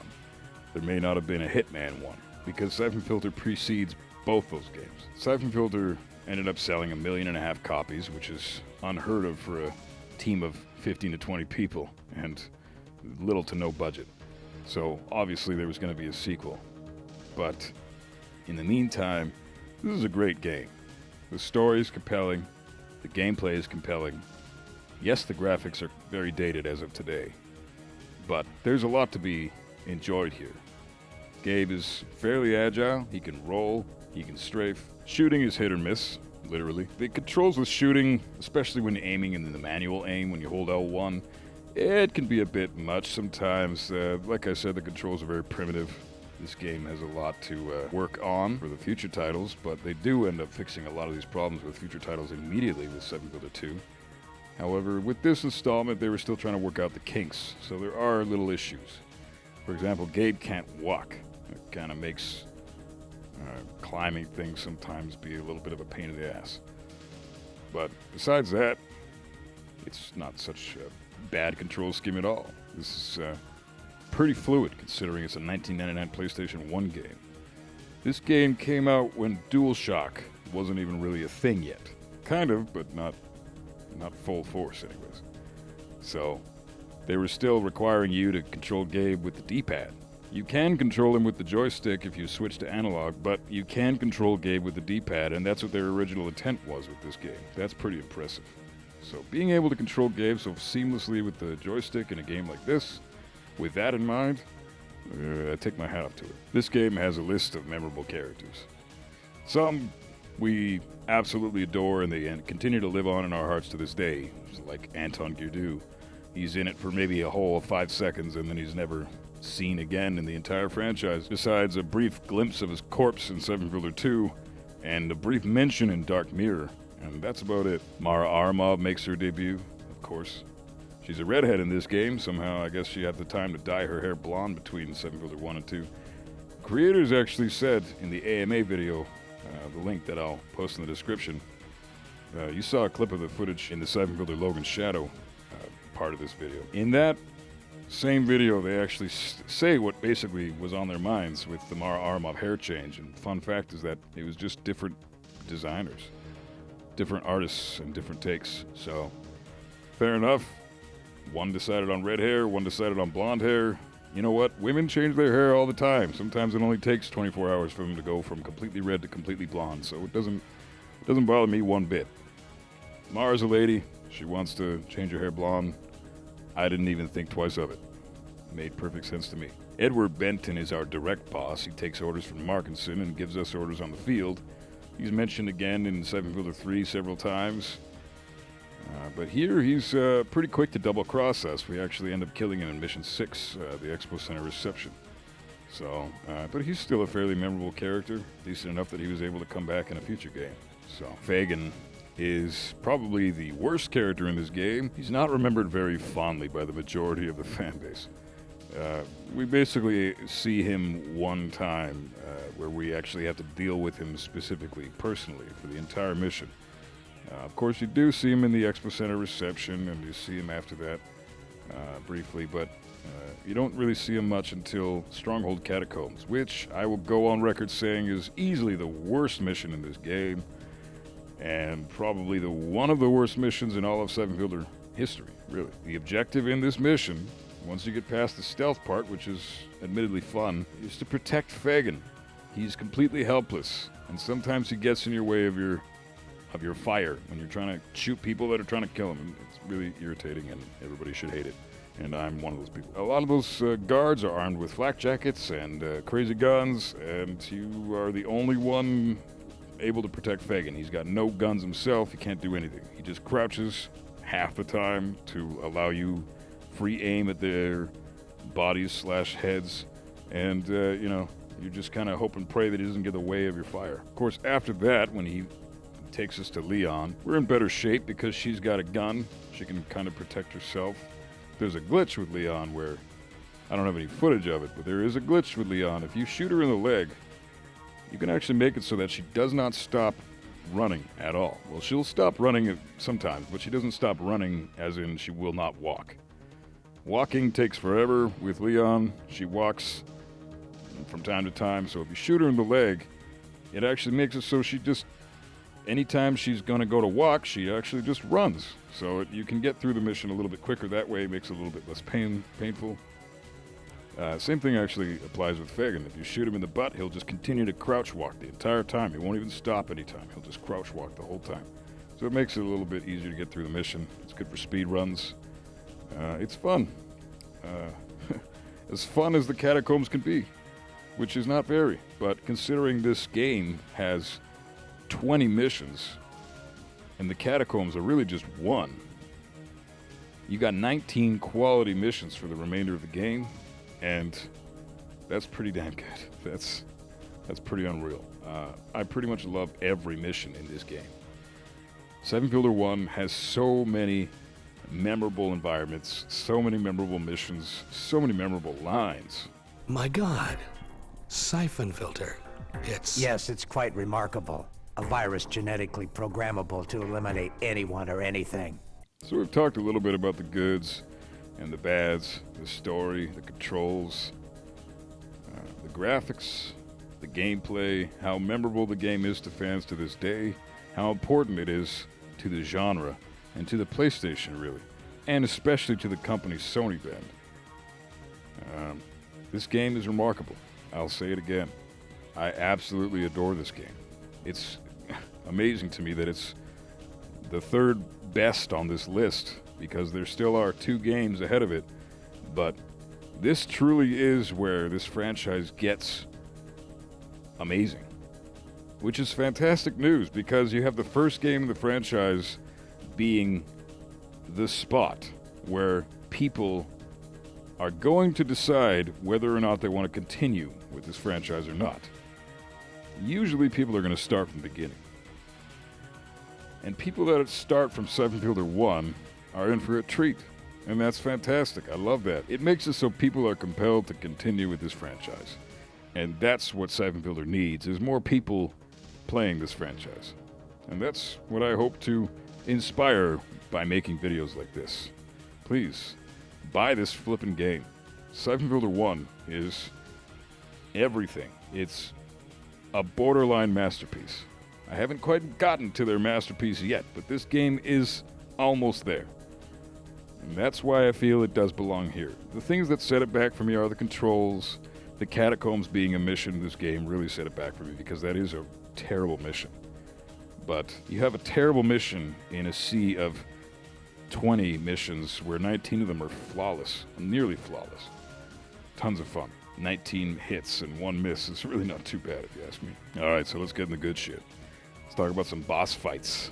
This time is, it's pretty fun. All the bosses are pretty innovative, very interesting, and there's something creative with each one of them. As previously mentioned in the Siphon Filter 3 portion of this video, there are 4 boss fights in the first 3 games. Where Siphon Filter 3's first boss fight was Romer, and final boss fight was Mara Aramov, you have that, but reversed in this game. Kind of interesting how 1 and 3 are almost 2 sides of the same coin. Mara Aramov is the first boss in this game, such as she is. She is easily the easiest mission in this game, the fastest mission in this game, one of the fastest missions in pretty much all of Siphon Filter history, if not the fastest mission. You could potentially finish this mission in about 3 to 4 seconds. Easily. All you need to do is run up to her and headshot her. Now, there are specifics to that. You need to know where she's going to be if you want to kill her in 3 or 4 seconds. And she's pretty slippery. She starts running as soon as she sees you, so you got to be pretty damn quick with your aiming. But it can be done. Most of the time, it's going to take a few seconds, maybe 15 seconds tops, to actually beat her. But there is a cool little element. You've got a subways. You're in the middle of a subway station, so you have, subway trains going back and forth on each side, left and right, and she moves back and forth between the 2 sides. So if you're stuck on the right and she's on the left, you have a subway car coming behind you. You may not die tomorrow, but you might die to the subway car if you're not careful. There are also sentries placed along the subway that are shooting at you. They're worthless because it's only mission 3, so their aim is still trash. But it is pretty interesting. The fact that they have that many dynamic elements in the first boss fight of the franchise is impressive. Samara Aramov. You shoot her. Obviously, she's not dead somehow, even though it said headshot and you saw blood on the screen. She's not dead. But that was at least interesting. It's enough to get us going. But the first real true boss fight that people really love and will always be remembered to this day is Anton Gerdue. I hope Romer's paying you enough to die for him. Gabriel Logan. Always the optimist. Look around, Logan. This boss fight was something special. I mean, it might not seem like much now, but I remember being a 9-year-old in 1999, playing this game and thinking, how do I beat this guy? I had no flippin' idea what I was doing. I was just a kid.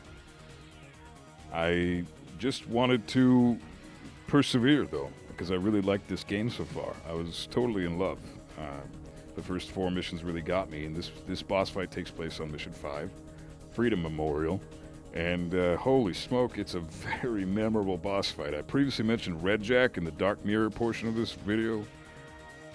This is Red Jack on steroids. This is the original.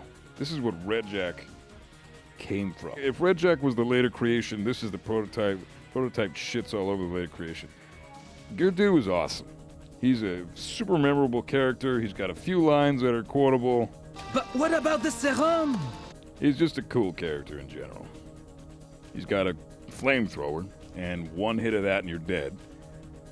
He doesn't take long before he notices you and shoots, so you have to hide behind the pillars and peek out once in a while and shoot him in the tank. Make sure you aim for his fuel tank. And the more powerful the gun that you're using to shoot the tank is, the quicker he'll end up dying. So I recommend the shotgun, 4 or 5 shots and he's done. Of course, you know, this was a much more epic fight back in the day, but it was still served to be something memorable and a lot more fun than what it looks like on the screen right now when I'm showing you. This was a great boss fight. The third boss fight comes as Romer's attack chopper. This is another attack chopper. This is the first of its kind, though. Everything began with this game. Remember that. Not a whole lot to this one. It's probably the most difficult of the entire list of boss fights in this game, but it's not the most interesting. There's boxes of PK-102 ammo and boxes of flak jacket around the top of the building where you are, right at the start of the mission. You can use those to replenish your ammo and get health, obviously, but you probably won't even need one of those boxes because the chopper doesn't go down all that hard. You lock on it with target lock and you just lay waste to it. You hold down that trigger and until it starts smoking, or if it catches fire. And catching fire is obviously better, but you're aiming for it to originally start smoking. If it starts smoking, then it'll change its pattern up a little bit. It'll drop some sentries off to try to kill you as well. Sometimes the sentries will catch off guard.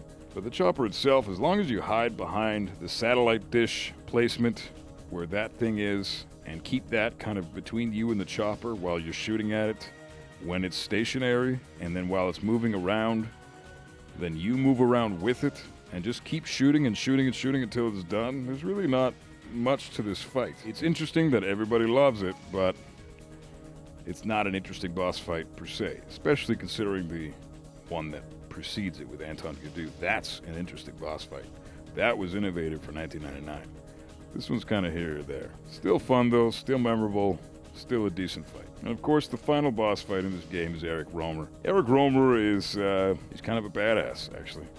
Who's the target, Romer? Does it matter? This boss fight kind of tricks you more than anything, though, because there's only one way to kill him, and one way only. And that's because the cutscene that directly follows you killing Romer has him choking on a gas grenade, and then slowly dying and shouting out your name. Logan! Logan! Besides that, he's super easy. There's actually a really easy way to kill him. If you go up and grab the gas grenade, you can throw it before the cutscene even begins. Throw it where he is going to start, where he's going to spawn, then activate the computer, disarm the missile that's been launched. And when the cutscene that has Gabe talking to Romer ends, you will go back into gameplay, and Romer will instantly die due to the smoke grenades. The other way is, you can climb on top of the scaffolding, throw it down on him. He can't hit you with the M79, which he is armed with, which does not affect him at all. So admittedly, when I originally played this boss fight, it took me about an hour and a half to beat him because I had no idea how to kill him. I was shooting him with everything. I tried headshotting him. I tried throwing grenades at him. I tried M79. I tried everything. Eventually, I just said screw it and ran away. And ran to wherever I could find space for.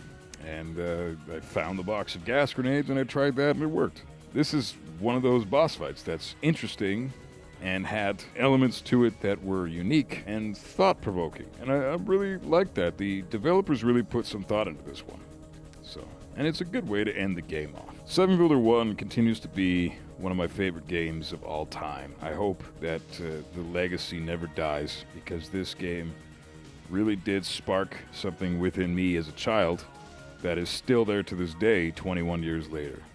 And I'm happy to be a part of this franchise with my YouTube channel, and I'm happy that this game is a part of this franchise as well, as this game is fantastic.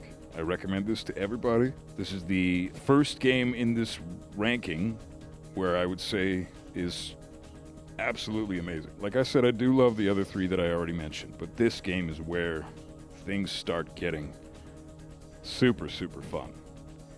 And we still have 2 more almost flawless games to go through in this ranking. And I couldn't be more excited. So this game gets a sick as AF.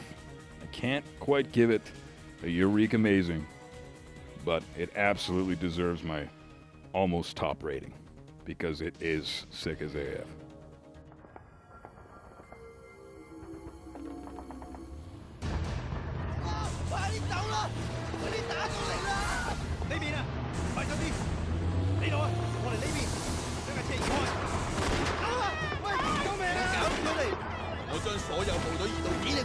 Siphon Filter 2.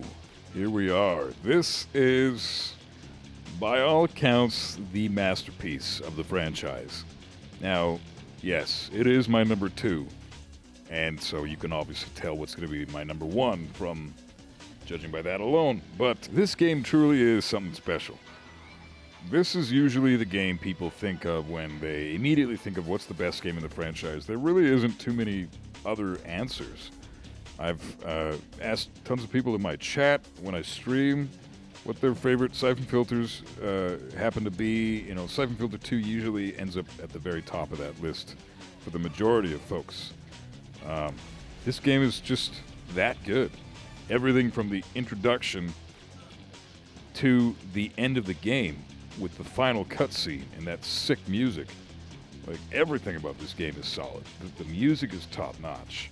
The gameplay is top-notch. It's the same gameplay as Siphon Filter 1, but you have more control over Gabe this time. Walking is a thing now. If you just nudge the joystick forward, you're able to walk, because the game was made for 2000 on the PlayStation 1, so by then DualShock was in full force. So they made it with that in mind. You have access to a similar loadout as you did in Siphon Filter 1, but they've added a few weapons. The great one is the semi-automatic shotgun, which we only use in one level, but it's still pretty memorable and does come back for future games. That's an awesome weapon. And then you've got just so many different environments, especially on the first half of this game, which we'll call the Disc 1 portion. This game originally came out on the PlayStation 1, and due to how massive it is, how much data is in this game, between the multiplayer, which was added from Siphon Filter 1 in this game originally, and the 21 missions that happen to be in this game. There's a lot to take in here. So on Disc 1, we've got multiplayer, and we've got 8 missions. The first 8 missions. Just in Disc 1 alone, it is packed with atmospheric levels that are so memorable. From Mission 1, where you're on the mountains, to Mission 2, where you're in the Mackenzie Air Base interior playing as Leon for the first time in the franchise. Mission 3 and 4, you're at the Colorado Interstate. Super memorable missions. There's so much going on here. The stealth elements have been amped up There are stealth elements in way more missions this time around. There are missions dedicated specifically to stealth, those missions being Mission 2, Mission 5, Mission 9, Mission 15, and Mission 17. And then there are missions that also just have stealth elements in them, like Mission 3, Mission 4. There's even a part during a boss fight where it's important to be stealthy. It's so nice and refreshing to have such a variety of different types of gameplay between the non-stop action and the slower-paced stealth elements. Siphon Filter 2 delivers on every level. The voice acting is improved. The voice actors seem like they actually really care this time around. Look, Logan, I don't know you, but I know that you are a loyal agent who wants to do the right thing for your country. You're not going to do anything that will jeopardize national security. Wrong, Stevens. What I am is a tired, angry fugitive whose partner is dying. Don't try me. What do you want? An even trade. Leon's vaccine for the discs. Accepted. We will meet at the... No. This is on my terms or no deal. I'll meet you at the facility on the Lower East Side. I'm not familiar with the facility. You know, the place you're sitting in right now. Everything is just going full force. Sony Bend truly was firing on all cylinders when they made this game. It is that good. I would even go as far as to say that this is truly their masterpiece. Siphon Filter 2 is such a special game in terms of things like story. It's such a simple plot. Gabe's sole objective is to find a vaccine for Leon, and he has possession of the data disks for the virus that the agency is after, or at least he's after the data disks. He ends up obtaining half of the data disks from the first boss that we fight in the game, Michael Archer. And so that's the objective here. Cure your partner, trade the data disks for the vaccine, away we go. And obviously shut down the agency as best you can in the meantime. And that's the story. That is the story in a nutshell, and there's twists and turns within the story. The game goes in different directions here and there. But all in all, this is just a through and through fantastic game. The story is simple, but it's very effective. The dark, gritty atmosphere is back, but in full force this time. It's just beautifully designed missions that have such an atmospheric tone to them that it really sucks you in. This is probably the most immersive Siphon Filter experience there is. My favorite mission happens to be Mission 17, Agency Biolab. It's a stealth mission. You play as Gabe, and it has an interesting element to it. Gabe is dressed as a scientist, so it has that kind of a hitman vibe. He's wearing a different outfit to blend in with his environment this time. And it works. I mean, if you get too close to the guards, they'll spot you and the mission will be over, but at the same time, it's still pretty effective from a distance. And I like that it's kind of adding something new into this style game. But another amazing mission to me, my second favorite mission, is Mission 8. This is the first boss fight. We'll not talk about that right now, but the mission before the boss fight is just awesome. There's so many cool things going on. It's a non-stop action mission. There is no real stealth going on in this mission, but it's super memorable from everything with the atmosphere, the environment, the tone of this mission. You're surrounded by a big wall of fire the entire mission. The sky is red with fire. Everything is set ablaze.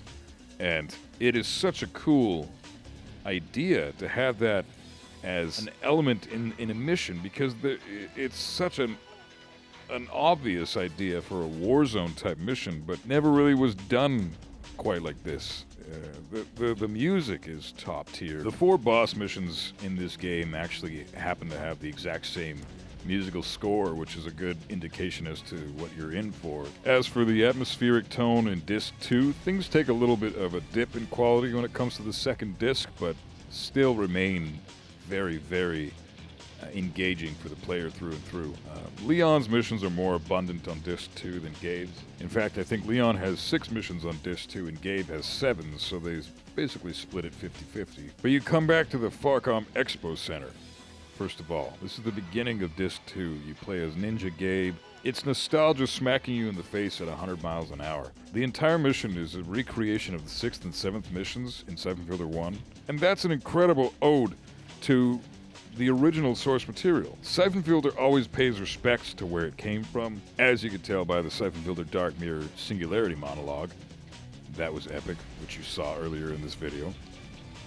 So it knows where it came from, but it's always nice to revisit previously explored missions in newer games. So I take my hat off to them for that.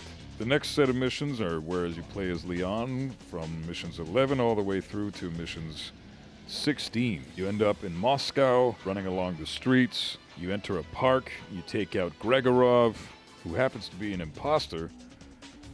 And then you move into a prison, which, talk about atmosphere. My God, the Gulag prison, Algier prison, is such an interesting environment because it's just dank and depressing, so you'd think it would be not appealing to the eyes for the viewer or the player, but in my opinion it's the exact opposite. The prison is a fantastic set of missions. In fact, mission 16, Algier Prison Escape, is quite a difficult mission, especially if you're playing on hard mode.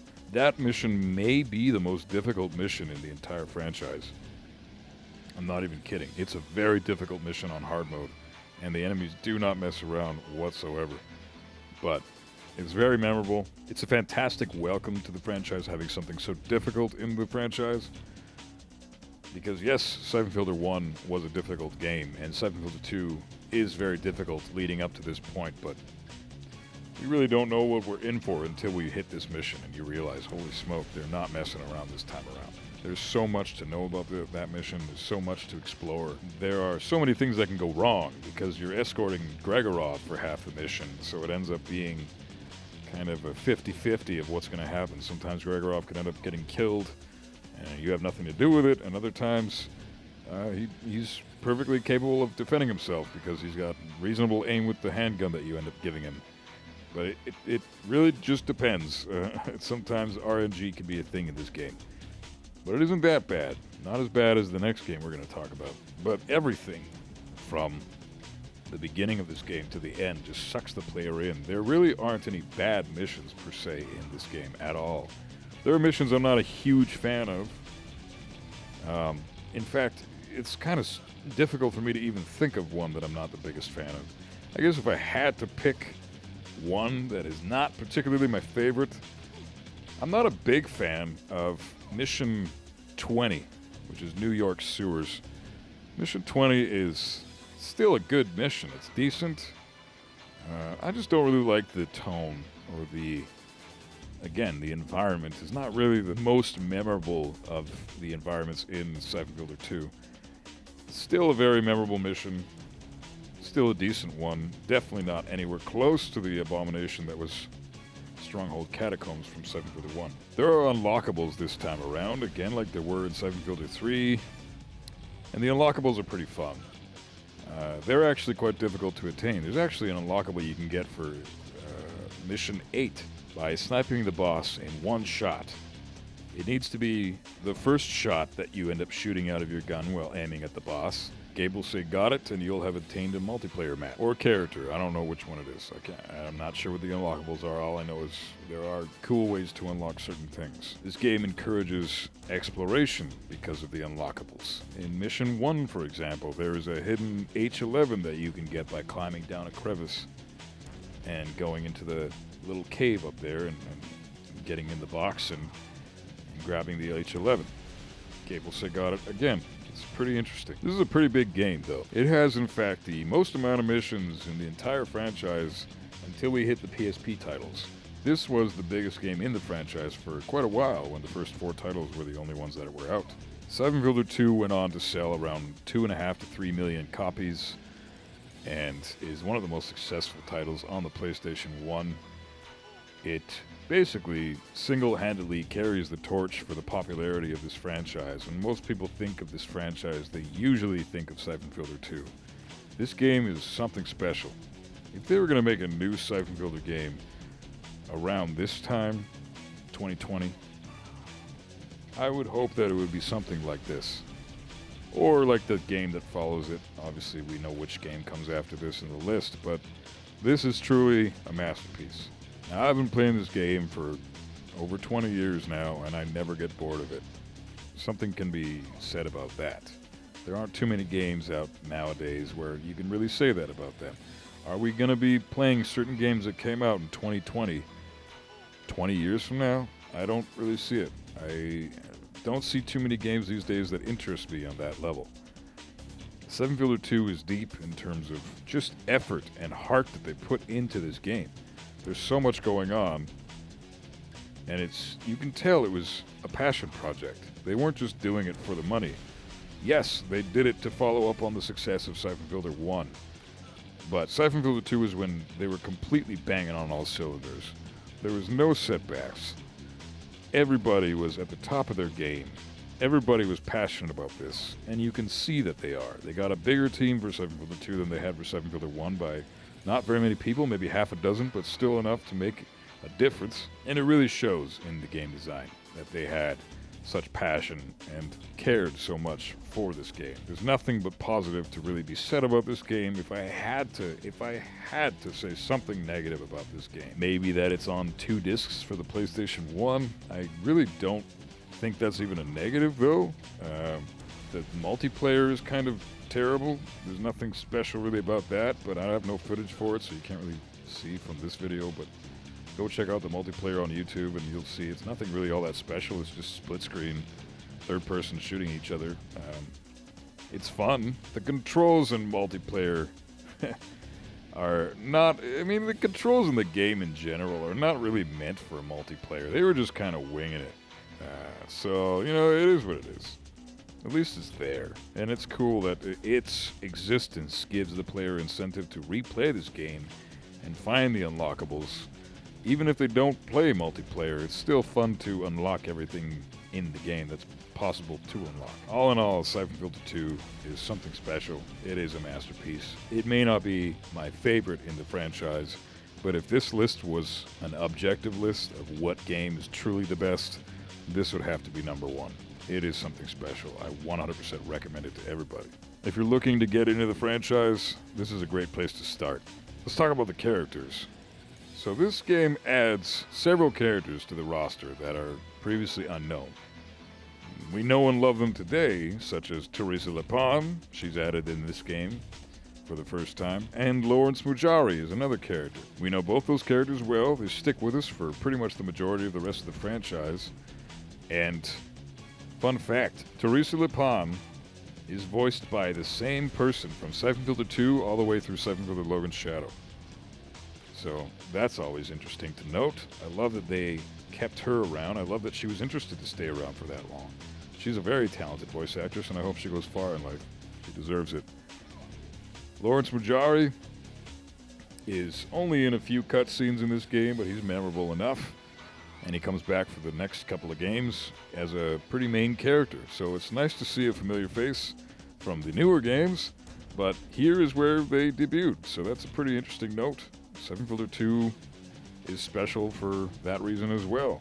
Mara Aramov makes a return, of course.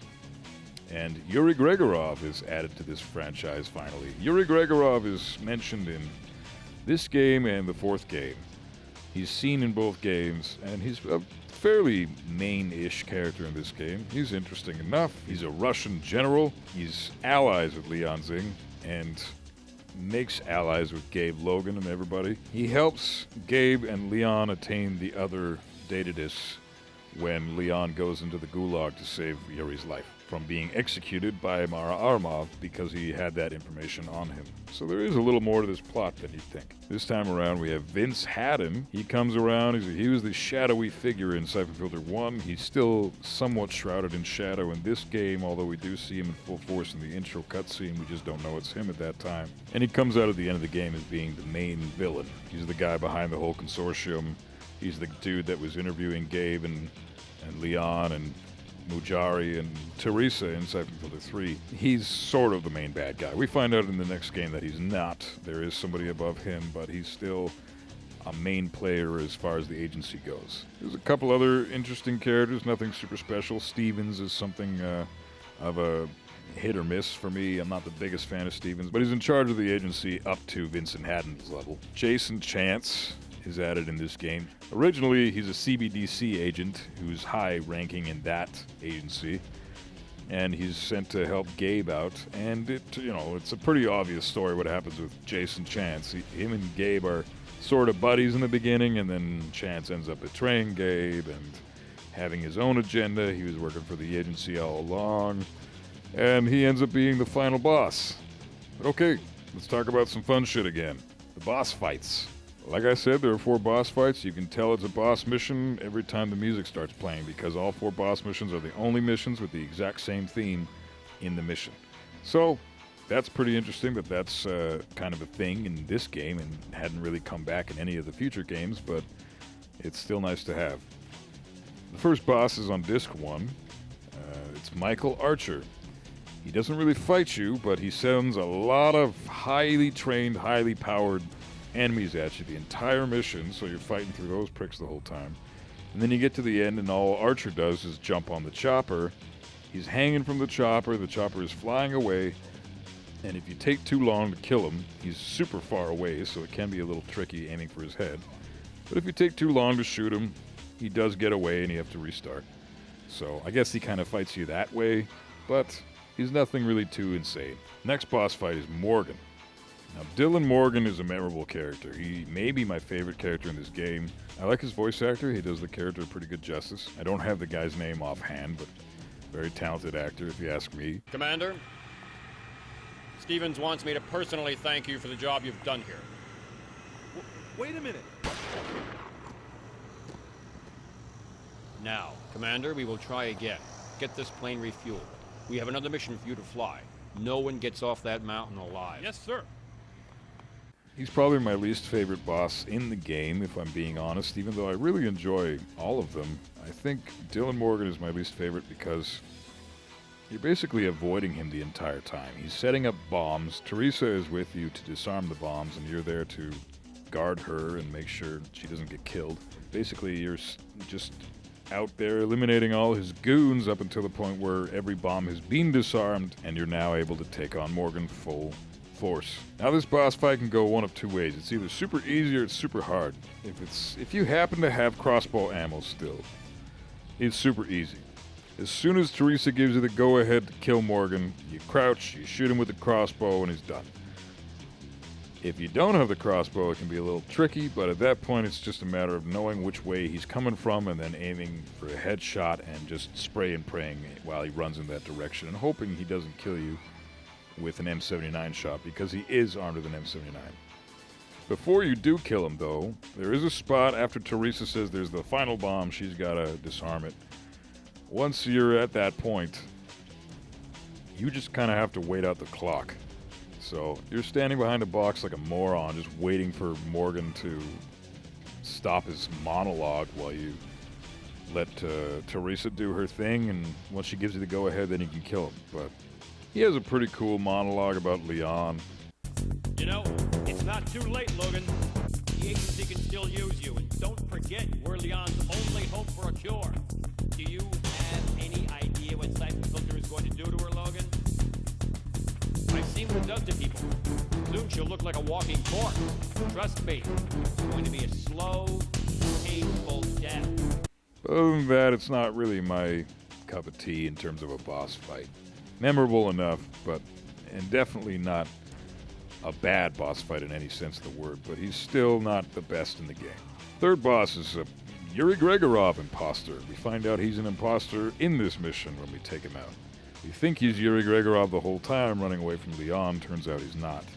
He was an imposter set up by Mara for some reason. I'm not sure why. I don't think even the developers knew why, but it served to be an interesting element because it has 3 fun missions that precede it, and now we've got an interesting boss fight. This may be the most interesting boss fight in the franchise, to be honest, because it's the only boss fight we're not allowed to kill the guy. And so we have to take him out with a taser, which means we have to shoot the 4 lights out in the little square area of the park that we happen to be in. Which means that we need to maintain some stealth for that, because Gregorov is non-stop headshot happy. The guy is always aiming for your head no matter what. So if you don't maintain stealth and you do get spotted, there's a good chance you could end up with getting headshot to death. So, just make sure you're stealthy for this part. Shoot the 4 lights out, crouch up behind him, and tase him. I think that's a really cool element. I enjoyed that boss fight. And it's very memorable because it's so different. It's not very difficult once you figure out what to do, but in the beginning, it can be pretty challenging. And I like that they added that challenge as well. So good on you, Sony men, for adding something kind of new and refreshing to video games. And the final boss is Jason Chance. Surprise, surprise, we already knew that, but Jason Chance is awesome. This is an awesome boss fight. The boss fights in this game are so cool. They are so memorable. There's so much to know about each fight. Like the first boss is, you shoot him before he flies away. Second boss, you wait until you're able to kill him and then you kill him. Third boss, interesting. Use your non-lethal stuff and maintain stealth for it. Fourth boss, the dude is covered in armor. Jason Chance is covered in armor. Even M79 grenades don't pierce it, which they could pierce in previous missions, like Mission 18, for example. Mission 18, you've got guards coming at you all over the place, fully covered in armor. The only way to kill them is by shooting with grenades. And they don't even work on Chance's armor. He's got double Kevlar on, so it's freaking nuts. And I originally remember just being absolutely stumped, having no idea how to kill this guy, because all the frickin' mission lets you have access to is your shotgun and the guns that you have on you already, and the M79 and all that stuff if you've got it on you already. But this shotgun is really cool. It's a USAS-12, or UAS-12 in this game. It's a semi-automatic shotgun. And right off the bat, you notice a couple of things. If you shoot him with M79 grenades, he bounces backward. You shoot him with the UAS-12 shotgun, and he bounces backward. No other guns really have that effect on him. So you originally think, okay, maybe you have to shoot him off a building. And I tried that originally back in the day. That didn't do shit. You actually have to shoot him into the chopper tail's propeller. That is so creative. I love that. I absolutely love that. That's some frickin' Indiana Jones shit right there. I was so stoked about that, man. So when I figured that out, I almost jumped up. I was in a completely cross-legged sitting position. I was like 10 years old. I almost jumped up like from the ground to the ceiling. I was so not only happy I beat him, but just ecstatic at that something so innovative was in a game. Like, I thought that was so clever. So, great boss fight. Best one in the game. One of the most memorable boss fights of any game that I've played, to be honest. Great, great mission. Great end to the game so far. All in all, Siphon Filter 2, like I said, this game's amazing. If you haven't played it already, what are you doing? Put this shit in your PlayStation 1 ASAP as possible and fucking have at her, because this game is sick, alright? But no, it's not sick as AF. This truly is Eureka amazing. Alright, so here we go. My absolute favorite and what I think is the best game in this franchise. Not to mention my all-time favorite game, period, is my number one pick. And here it is.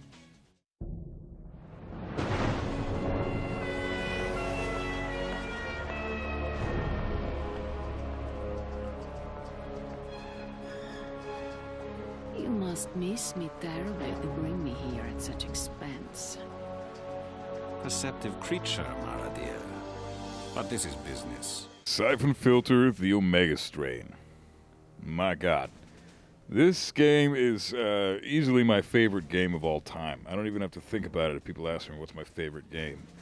This is the first one that comes to mind. I'm also a big Tekken fan, so Tekken 7's up there with this one too, but if we're talking specifically any other type of genre, this game is my number one. For many different reasons. Siphon Filter 2 is objectively better. I will grant that. More people are probably going to flock to that one than they would this game, at first glance. But hear me out here. This game has a lot to offer everybody. The reason I think this game gets so much flack, and the reason I think it's not as popular as the original trilogy, or maybe that it wasn't very well beloved when it first came out, and didn't sell as well as the first three games, I think it's because this game came out in 2004, and it's way ahead of its time. Holy smoke. There are games coming out nowadays that are exactly like this in terms of concept, that are doing extremely well. Completely unknown franchises that are selling millions of copies because the concept is what this game represents. The only problem is this game came out too early. If this game were to come out in 2020, it would be huge. And I think that's the reason a lot of people miss this title, because it came out in 2004 at a time where these types of games weren't really all that popular. Third-person, tactical stealth, espionage-type shooters that are just full to the brim with atmosphere and interesting environments and incredible OST. Oh man, the co-op for the online mode was probably the most fun I've ever had in a video game, in any experience I've ever had. It's a damn shame the online is no longer a thing. The online servers were officially shut down permanently in 2012, although their first time ever shutting down was in 2008. This game started as being an online game only when it was being developed originally, and they had to switch it up due to the studio saying, yeah, we need an offline mode, and they said, well, okay, we were developing the game for online only, so I guess we're going to have to just throw something in as soon as we can, quick and steady. And so they put the offline missions in the game, and it feels like they're supposed to be done with an online partner. So maybe they can give you an odd feeling at times because of that. You play as your own character this time around. It's a create a character type game. You're basically a new agent to the agency, to the RPCA. Your code name is Cobra, and you're assigned to do various missions throughout the game under commands of various different characters that we already are well aware of. For example, Gabe, Leon, Teresa, Mujari, they all make an appearance in this game again. They're actually mainstay characters for this entire game. But there's also two big-time heavy hitters. Gary Stoneman is an incredibly memorable and beloved character by the majority of the community. And Imani Gray, another character that makes her debut in this game and is the only game she's in. Certainly not popular with the fan base, but she's worth mentioning anyways. I'm not a fan of her per se. Nobody really is a fan of her. She's just kind of there to bark orders at you for the first 4 missions. And then you don't see her really again until the end of the game, near the end of the game anyways. About midway through the game, we're assigned to work with a guy named Ehud Ben Zohar. He is probably the only character worse than Imani in this game. I know it doesn't sound like we're off to a great start in terms of characters, but really there's only the 2 shitty ones, and the rest of them are pretty cool, or at least memorable in a positive way. Zohar's only with you for 2 missions, so it's not a big deal. But his second mission, Yemen 2, or Tahrir Palace, it's called, is probably my least favorite mission in the entire Siphon Filter franchise. The path is blocked. I will have to go around the long way. They are coming up the ladder. Take them out.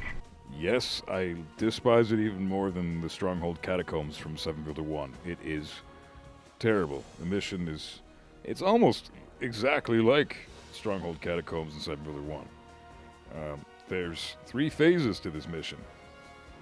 And you could potentially fail at any point and have to restart the mission. If Zohar dies at any time, you fail the mission. If Fagin or Leon die at any time in the catacombs, you fail the mission. The mission starts with a stealth section. You need to take out the 4 guards in the area stealthily, and then you can proceed with the rest of the mission. That's phase 1. In the catacombs, you need to tail the scientist and kill people along the way until he brings you to Fagin's cell. That's phase 1 of that mission. Phase 2 of this mission is just basically protecting Zohar for the majority of the rest of the mission until you finally reach phase 3, where the Zahaga team, I don't know what the name is, I don't speak the language, sorry, but some Al-Qaeda-looking dudes and with black suits on, and they're a big pain in the ass. Zohar bitches at you if they are able to reach the balcony, even though there's only you and a million of them. For some reason, he's bitching at you for that. Zohar can't shoot for shit in this mission, so he's totally useless. He can stand in front of a dude who's shooting him point blank in the chest, miss 3 or 4 times, and get killed himself just because, you know, the RNG decided to screw you over. So the mission itself is just bad in several different ways. You know, it's interesting that it's like a harken back to the catacombs from the first game, but that doesn't make it a good mission. It really isn't. Fortunately, though, it's the only bad mission in the game. Every other mission in this game is fantastic, memorable, drenched in atmosphere, and very creative, and has a lot of exploration available and ready for the player. Huge sandbox-type levels. And this is probably the biggest this franchise has ever been. All the missions are super massive and memorable, and it makes for an absolute blast of a time. Mara comes back yet again, working under a guy named Mihai Niculescu. Now, this is the main dude. This is the guy that was responsible for the consortium. This is the guy behind the Siphon Filter virus as a whole. This dude is trying to sell the virus on the black market for an insane amount of money. And, he's the main villain of the franchise. The main villain of this game, however, is an interesting character named Michas Ivankov. He's a Russian soldier, or is he Ukrainian? I think he may be Ukrainian, I'm not sure. But he's pretty interesting. He's a pretty big badass that we don't actually get to fight in this game. It's a damn shame, because there are a lot of people who think that the final fight should have been something like at least witnessing Gabe kill this guy on screen or something, or have it be a cutscene at least. We don't see what happens to this dude. So it's a bit of a turn-off in that sense, but I mean, you know what? This game has everything else going for it. Talk about replayability. Oh my god. There is so much replayability here. I am still playing this game regularly, 16 years after its release, and I don't intend on stopping anytime soon. I always have a blast playing this game on stream. People have a blast watching it, so you know that it's a popular idea and concept. And this game itself is gathering quite a bit of heat. I can tell you straight up, I mentioned previously that this franchise is responsible for my amount of subscribers I have today, but this game, more specifically, is responsible for the amount of subscribers I have today. So is there a little bit of bias here when it comes to me saying I love this game? Sure. This game really helped me progress my YouTube channel. So, you know, I have nothing but nice things to say about it for that reason, but there are its ups and downs. There are things about this game that can be considered negative. You know, between the characters that can be a little bit weak sometimes, like Imani and Zohar, or even between something like the create a character concept, something that wasn't very popular when this game was first released, but now it's really grown on the players and the player base, and people have grown to really accept it and adore it as part of the franchise, because this game is pretty special and unique for that reason alone. This is the only game in the franchise that allows you to create a character, and I love that concept. Now, do you get to play as the main characters in this franchise? Yes, you do. In Mission 5, you get to play as Gary Stoneman. In Mission 8, you get to play as Leon Zing. Mission 12, you get to play as Lawrence Mujari. And yes, you do get to play as the big man himself, Gabriel Logan, in Mission 17. Gabe's mission, for example, is one of the most difficult missions in the game, but one of the most memorable missions as well, because it is the only mission you get to play as Gabe. And it may be my second or third favorite mission in the game. It's truly that good. The other bonus missions are pretty interesting as well, but something stands out with Gabe's. Maybe because you get to play as him, but I think there's a little more to it than that. The design, the fluidity of the mission, the difficulty, it's all really super impressive and memorable. Now, the 4 bonus missions in the game are unlocked by completing missions prior to each bonus mission in under a certain amount of time. This is called par times. It's a specific deadline for every mission. All missions in the game have a par time except for the very first mission. And if you beat the mission under the set par time, then that means that you've not only completed all the objectives, but you've actually attained a new record for the mission in terms of time, so you get to potentially unlock more things down the road. The unlockables in this game are abundant. There's so much to unlock.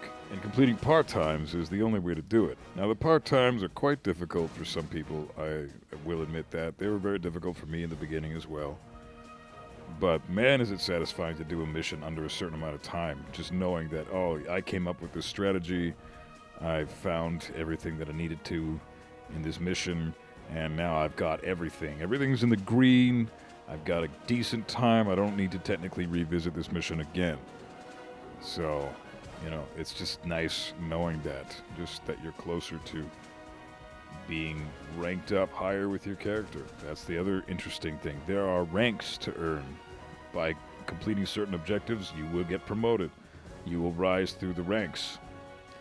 You start off as an R1, which is recruit level. Recruit level 1 through 3 are the first 3 ranks, and then you get into the officer level, O1 through 9, and then the commander level, C1 through 6, and then finally you'll reach top brass. Now, technically speaking, by playing specifically offline and only offline, C6 is the highest rank you should be able to achieve. However, if you're really good at certain things in this game that aren't really, you know, too well known, like the jump glitch, for example, that's, I have a tutorial video, a couple of tutorial videos. I'll post them in the description below on how to do the jump glitch.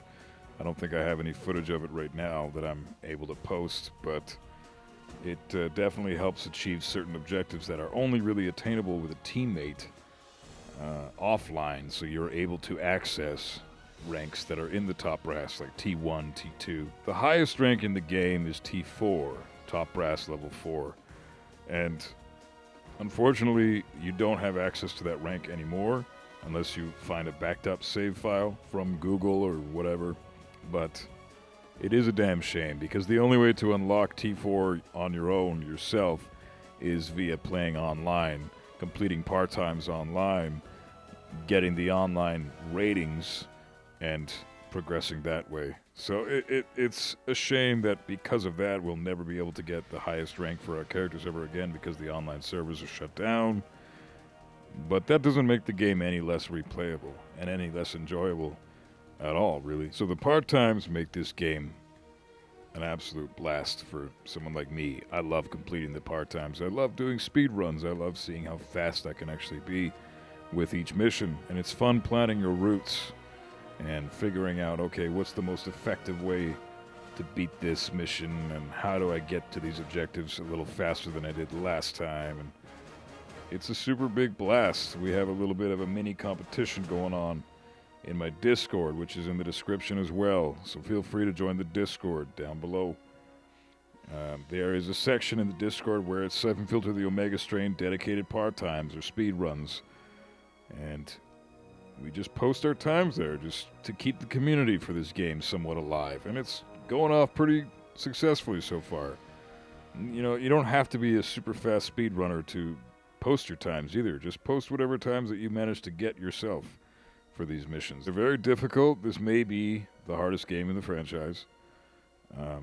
Because it's such a big open game from mission to mission and there's so much to do, it does seem daunting for a lot of new players in the beginning, which I think may be to this game's detriment because it truly is on another level of difficulty. Like, yes, thinking about when it was first released is difficult now because it's been 16 years, but when this game was out and the internet wasn't anything too crazy yet, YouTube wasn't yet a thing, there weren't really any walkthroughs made for this game was difficult. This game was super hard. To this day, new players picking this game up still complain about its difficulty. It is relentless. It mashes you over the head with a lot of different problems. The programming is a little bit iffy, you'll find, with this game.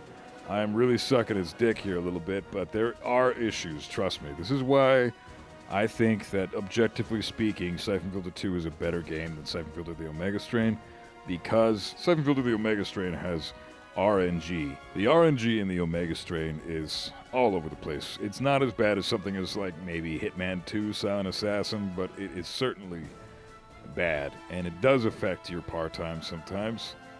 Depending on how certain enemies spawn in the game. They're not consistent 100% like they are in every other title in this franchise. There are spawns in all types of random places in a lot of the different missions in this game, and it makes it a little bit frustrating when you're trying to complete certain objectives and something as silly as a random spawn you didn't expect gets in your way and you fail the objective because of that.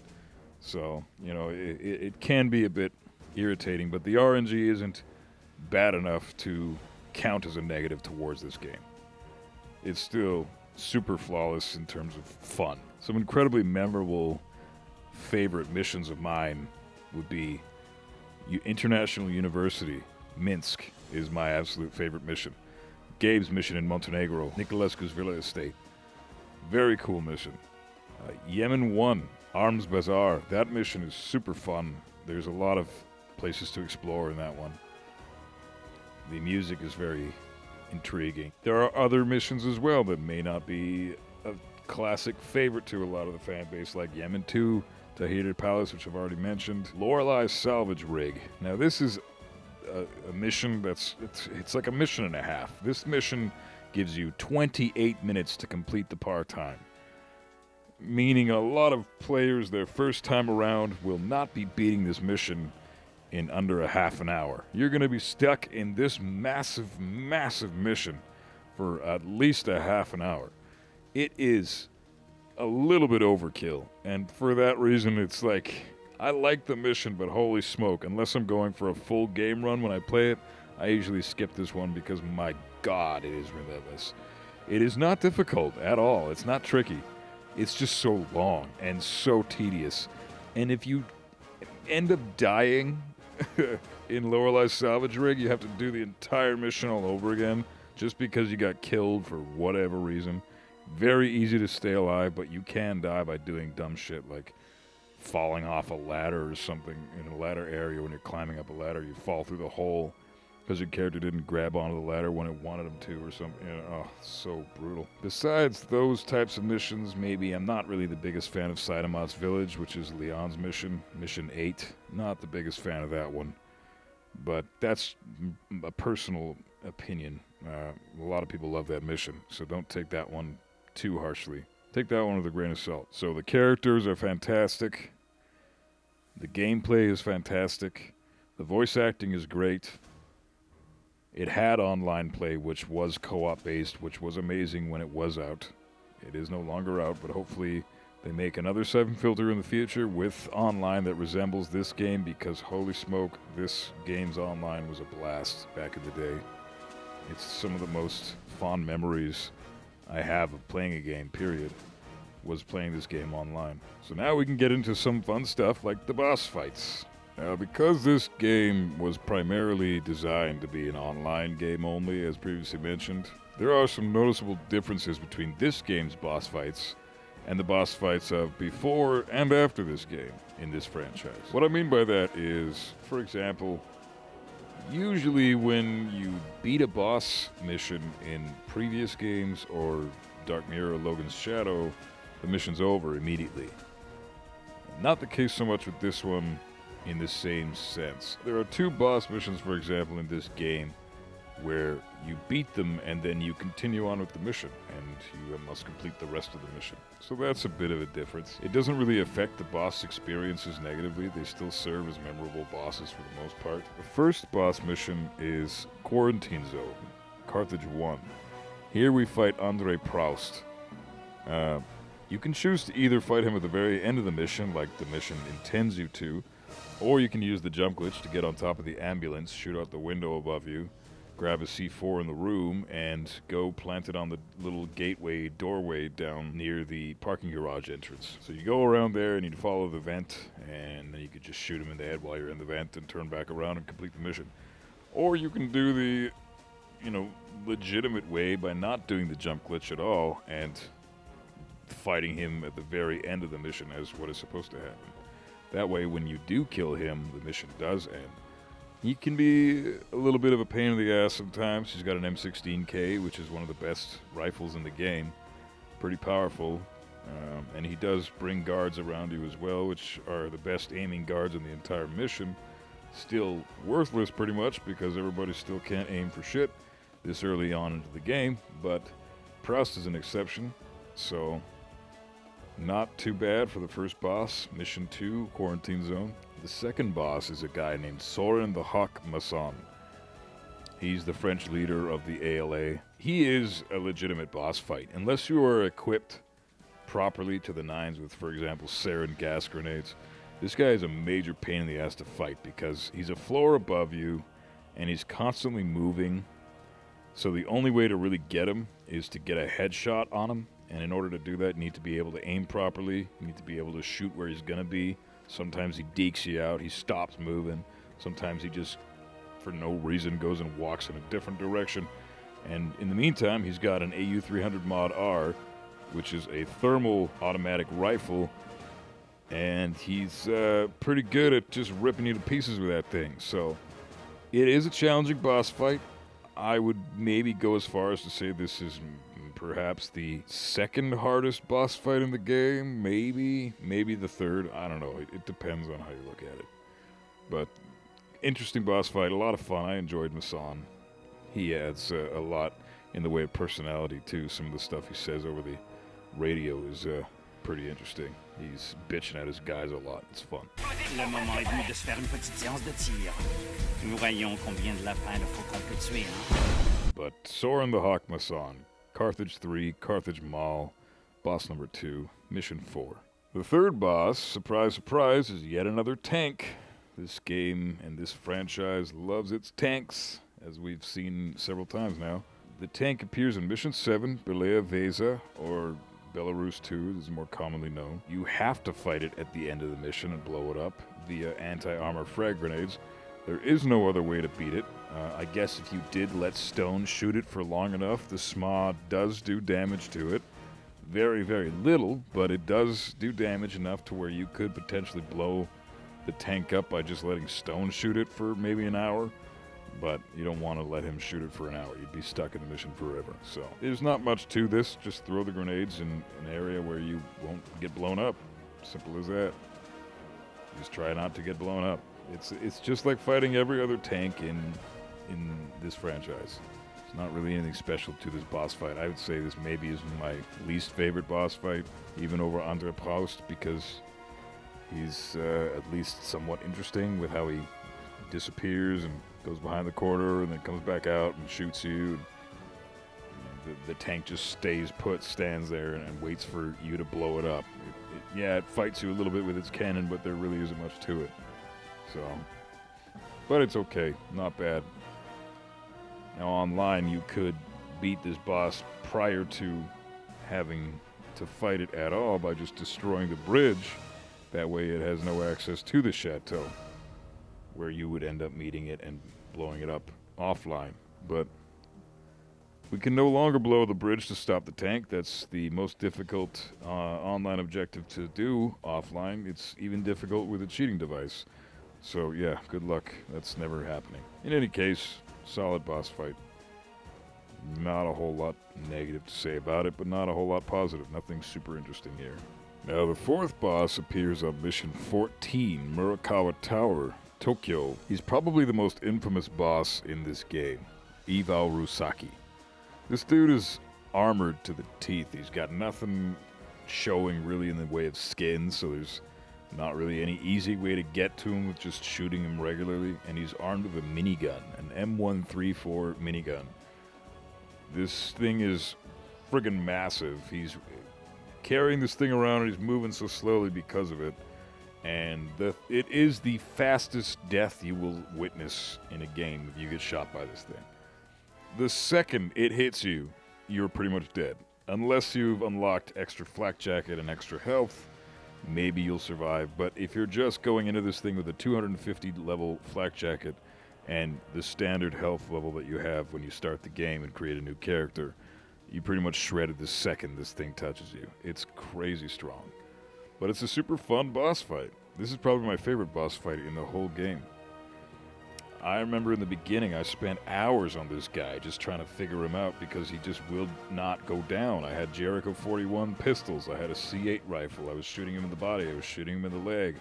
You can't really get headshot that easily on him. You gotta aim sort of under his helmet if you want to shoot him in the head properly. It's brutal. Like the way that this boss fight ends up being is pretty nuts. It's actually a lot of fun. Of course, as soon as you unlock certain things like M61 frag grenades or headshot lock or the MGL grenade launcher, which is no longer attainable unless you use a cheat device, but it's still possible to get. Those things pretty much kill him in one hit, whereas If you're going to kill him any other way, probably the easiest way is to knock him out with a non-lethal, like shooting him in the leg with an air pistol, and then just laying waste to his head with your pistols. That way it's done deal. Fun boss fight, very memorable, something different for a change. And this character, Eva Rusaki, isn't in the game much. She's just in this game for this one spot in this mission. But the fun thing about this guy is that he's kind of a meter to decipher what gun is where on the tier list in terms of power. It's pretty cool. If you shoot him in the chest with an M82 BFG enough times, he'll die, and you get to count how many shots it takes. With the M82, you know, count how many shots it takes to the chest of the C8 rifle, or with the Desert Express 50, or the Desert Sniper 44. You know, you get to really measure what guns do what level of damage versus Rusaki. It's pretty cool. So I enjoyed that about him too. It's a great addition to the game. I love the whole mission of Tokyo, but Rusaki as a boss fight is definitely the high point for me in terms of boss fights and in terms of the section of this particular mission. This is a great mission through and through, but the highlight is the Rusaki boss fight. Very cool boss fight. Lots of fun for new players too. And finally, probably the weirdest boss fight in the game, because there's more than one of them, and you fight them in different sections of the mission. Mission 18, Chechen Terrorist Base, Ukraine. This mission is probably the hardest mission in the game to stay alive in. Well, not probably. It's absolutely the hardest mission in the game to stay alive in, but on top of all that, with the crazy aim and firepower the standard enemies and terrorists are wielding, you gotta take on 4 bosses within this one mission. The first one that you'll fight and you'll see is Syphon. He's directly in front of you. You take him out with a headshot, however you want to do that.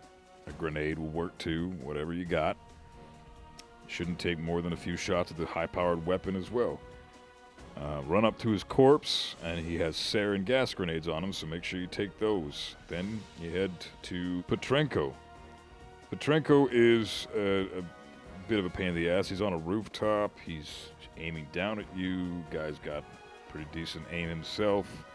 He's swarmed by a bunch of his terrorists that are all after you as well, so you gotta be quick taking him out. But if you do a little trick with your auxiliary weapon or whatever weapon you have in your inventory that's set before the grenades, target lock Petrenko with your gun, switch to your grenades, and you'll have target lock with your grenades. So toss the grenade up to Petrenko, let the sarin just seep into his bodily fluids, and he'll be dead. The third boss in this mission is Yushikov, the tank commander. Another friggin' tank. Yeah, super creative. Yeah, so, you know, it's a war game. Tanks are everywhere. I understand, but you throw a sarin gas grenade at the top of the tank where Yushikov would come out just before he comes out, and he'll be dead before you even starts moving or shoots you or anything like that. But make sure you hit him with the sarin, because he can be a pain in the ass if you miss. And finally, Leonov. Leonov is a bit of a bitch. He's the hardest of the 4 for sure, because he can get away from you.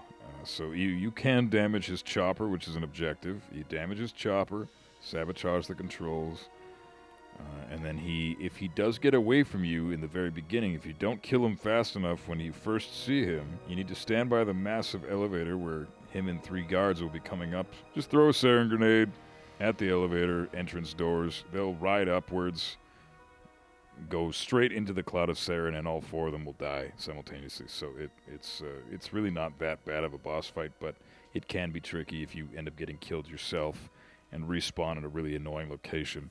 Leonov could potentially get away because his goons help fix the chopper for him. So, of course, if he tries making an escape in the chopper while it's still sabotaged, he will just die on a mountain by having the chopper blow up. So that works too. Multiple ways to kill him. And then the mission ends with a missile. I guess this can be included in the boss discussion, even though it's not really a boss fight. You're just covering Gabe while he does the missile disarming, or sabotages the missile launch anyways. Online, you can actually shut the missile down. You can shut it down offline as well if you're extremely lucky and extremely good with the jump glitch. Oh, God. See my tutorial videos for that one. But that's about it for the boss fights in this game. Siphon Filter The Omega Strain is probably one of the most underrated games ever made. I'm not just talking about games in this franchise, I'm speaking of games in general.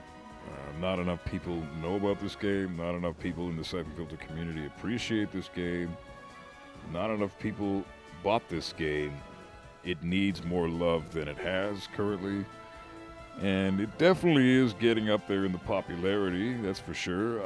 I've definitely felt that. It seems like everybody and their dog loves this game when I'm playing it, especially when I stream it live. Holy smoke, the viewers just come in from all corners of the internet. It's pretty cool. I like to see that. I love that this game is getting that kind of love. It deserves it. It's my favorite game of all time. Yes, it has its problems, but they kind of give this game a little extra charm, in my opinion. Please, play Siphon Filter The Omega Strain. It is number one on my list for a good reason. It is absolutely Eureka amazing.